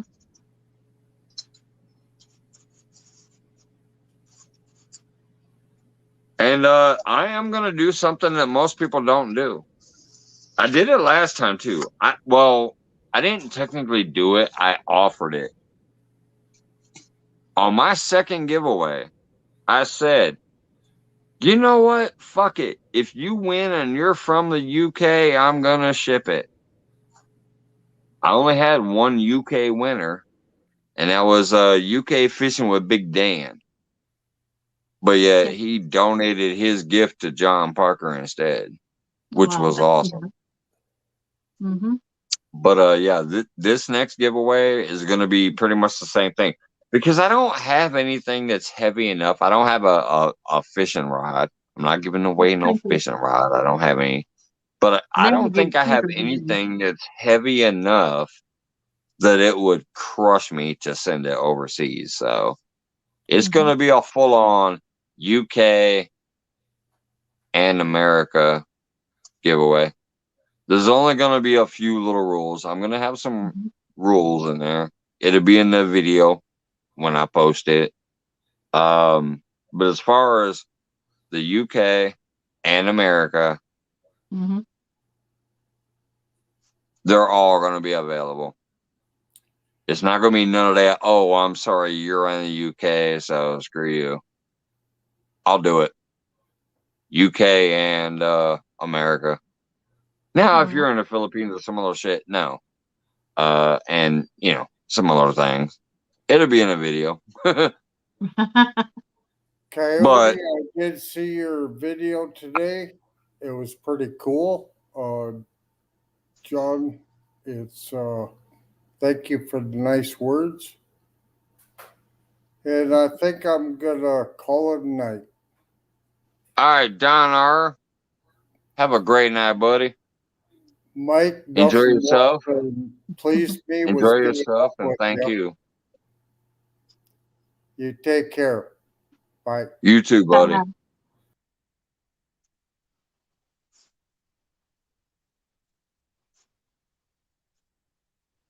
I hit 350 for the first time tonight. Congratulations, Alicia. Showing that 350. That 500 gonna come around the corner, I'm telling you. Good night, John Parker. Night night. And everybody who is just saying good night because they think I'm going right to bed and they're gonna head over there, let them know I said good night. And sorry for running over on my own. I normally don't stay up this late, but tonight was a great panel. I have my CFF up here, which I had to change her name to Mike CFF. What did it say when you first came up here? I forgot. It says something weird. And I I had to remember. change it to Mike I CFF. said it was Groupie Queen, something like that. Oh wait, no, yeah, Groupie Queen. Yeah, they saying I had It's a groupies groupie earlier. queen. Yeah, that's I what it was. changed Brandon's name to Macaroni Tony. Yeah, I saw that. That's a good one. And by the way, I think I saw a message. I'll feel bad if I didn't, but I swear I saw a little message up there again that said, "You can say my name." It was Becca that taught me how to change the names. Now, it was Yeah, a little different though. She was yeah, telling me go to the basement, find them in the basement, click the three dots. yeah, I didn't have to go that far. All I had to do was hit the little guest thing here. You know what I'm talking about. You hit the guest, then click their face, and yeah. I know that's how to where do I it. got the change name option. Mhm. So Yeah. that's kind of funny because I might use that Hmm. occasionally. Oh, I would use it all the time. I've used Yeah, it a it's couple kind of times funny. myself. Yeah, So basically, what it is when you have a panel, every single person who's on panel, just hit the little guest icon and then yeah, click that person's face or their screen or whatever. yeah. You know what I'm talking about. So Hmm. click guest, click that person's screen, and you're gonna see a change name option. You don't have to look into the basement and the private chats and the three dots and all that. Just click the guest Hmm. and then click the panel person, and then you're going to see a change name option. And then you type it out and Yeah. hit enter, and their name's going to change. Hmm. That's how I was able to change you to Mike Shepard. Yeah. It works. Anyways, thank you for coming up as always. Love you, Thank you for Jody. having me. Appreciate it. Everybody that was in chat earlier, including the ones that left a while ago, we're down to 17 now. We had like 50 something in earlier. We're down to 17 now. Hmm. Most people are probably already headed over there, and tell them I said goodnight and I'm sorry I went over. Love you, Jody. I'm go ahead and end it, and as soon as my smoke's done, you can leave now if you want to head over there though. But I'm gonna smoke this and then click end. Love you, Okay. Jody. Love you. See you. Bye, everybody in Have a good chat. night. Bye.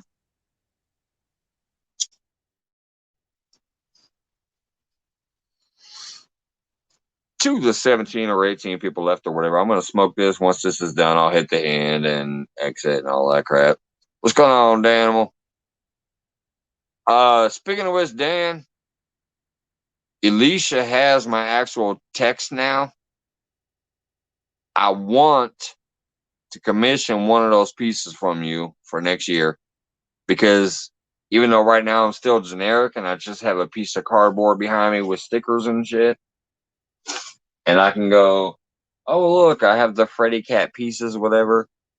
Next year, sometime in the middle of spring, I'm going to try to set up a full on studio, and I want more and more and more from the catfish community behind me.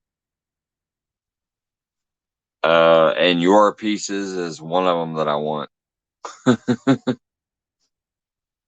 Well, if you did, buddy, just send me a text sometime. And you just have to text me and say this is Danimal, and then I'll be able to add you to my phone.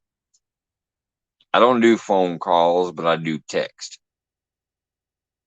That's why I even put my phone number not only in here a few times, but I also, if you go to my actual Mike's Fishing Home Facebook page, my phone number is literally listed in the information because that's how open I am. I'm like, I don't give a fuck. But I don't talk on the phone. It's text only. Even my lady don't call me. She texts me. And then I text her back when I get time. I don't do the like phone call stuff or the voicemails or none of that. If you try to call me and leave a message, I'll never hear it. But I would gladly pay to get a piece from you, buddy, because I've seen your work now on the videos you've posted, and I would love to have one of those pieces. I'll gladly buy one of those off you.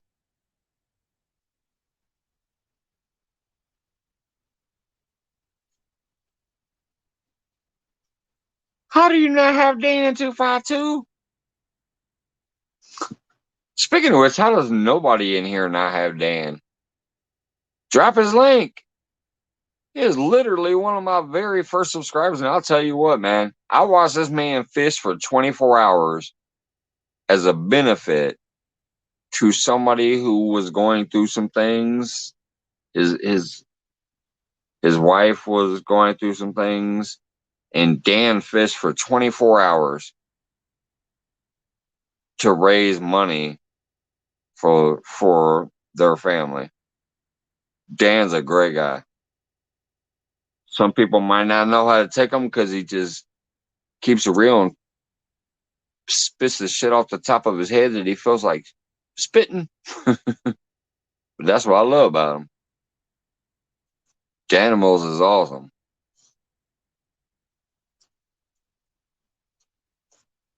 Dan, you're a moderator in here. Drop your own link so they can hook you up.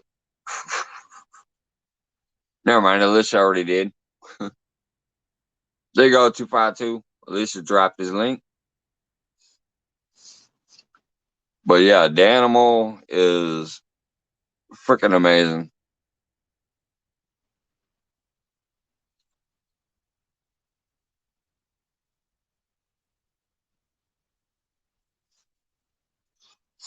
And if you check out some of his latest videos, you'll see some of the cool ass artwork he did. And I want one of those pieces. The woodworking with the big old hook on it. It just looked cool sitting in the background with the other stuff.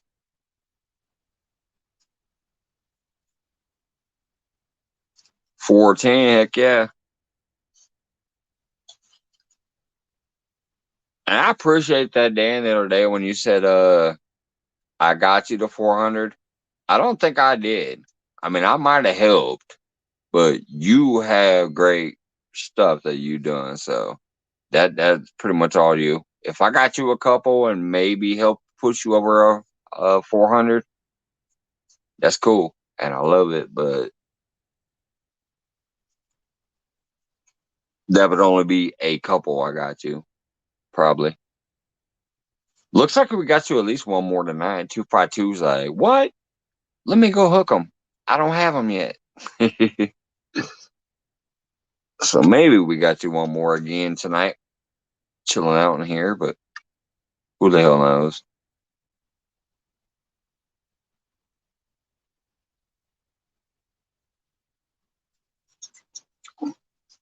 All right, good people. Well, shit. I guess I got 2 more minutes. I'm sorry. I try to end it on an even number. So I guess I got 2 more minutes, and then I'm leaving.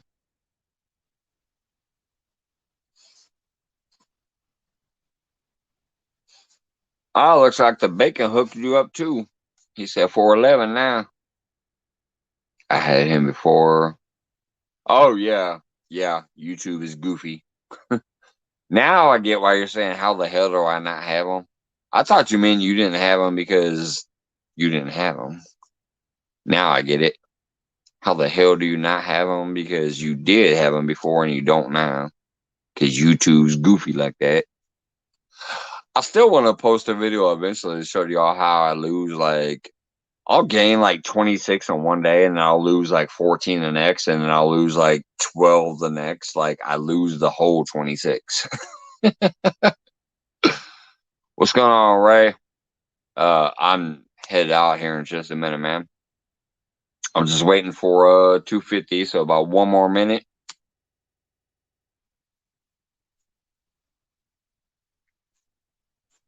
So if you guys want to spam some links, now's the time. And whoever's headed over to the Boar's Nest, let them know fucking love them. But yeah, I'm heading to bed after this. I can barely keep my eyes open. I've been fighting to sleep for a while. I got really excited though. Epic and Sean supposed to gonna take me out on a boat when they come to Springfield next. That's crazy. Crazy.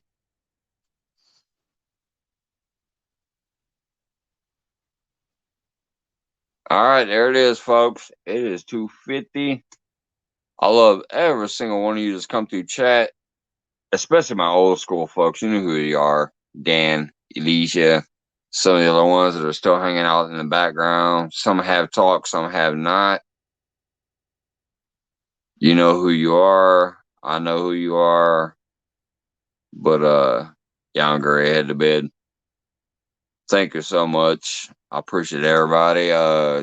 You've given me just tremendous numbers. I'm trying to do a 500 giveaway, but yeah, I'm creeping up on 600 here in a minute. We have 8,000 watch hours in 4 months. Freaking crazy. All right, guys. Have a great night. I will see you next time. Hey, Deadpool, what's up? You all have. Oh, you have a good one. All right. See you, Deadpool, and everybody else. Uh, Thank you, Johnny Small Pepper. Thank you, Rice Trapping. I appreciate you, buddy. I met you over there on Backwards Mindset, I believe, if I recall right. Have a good night, man. Have a good night, Bacon. See you guys. Let's see, where's the end button? Oh, there it is. See you, Kyle.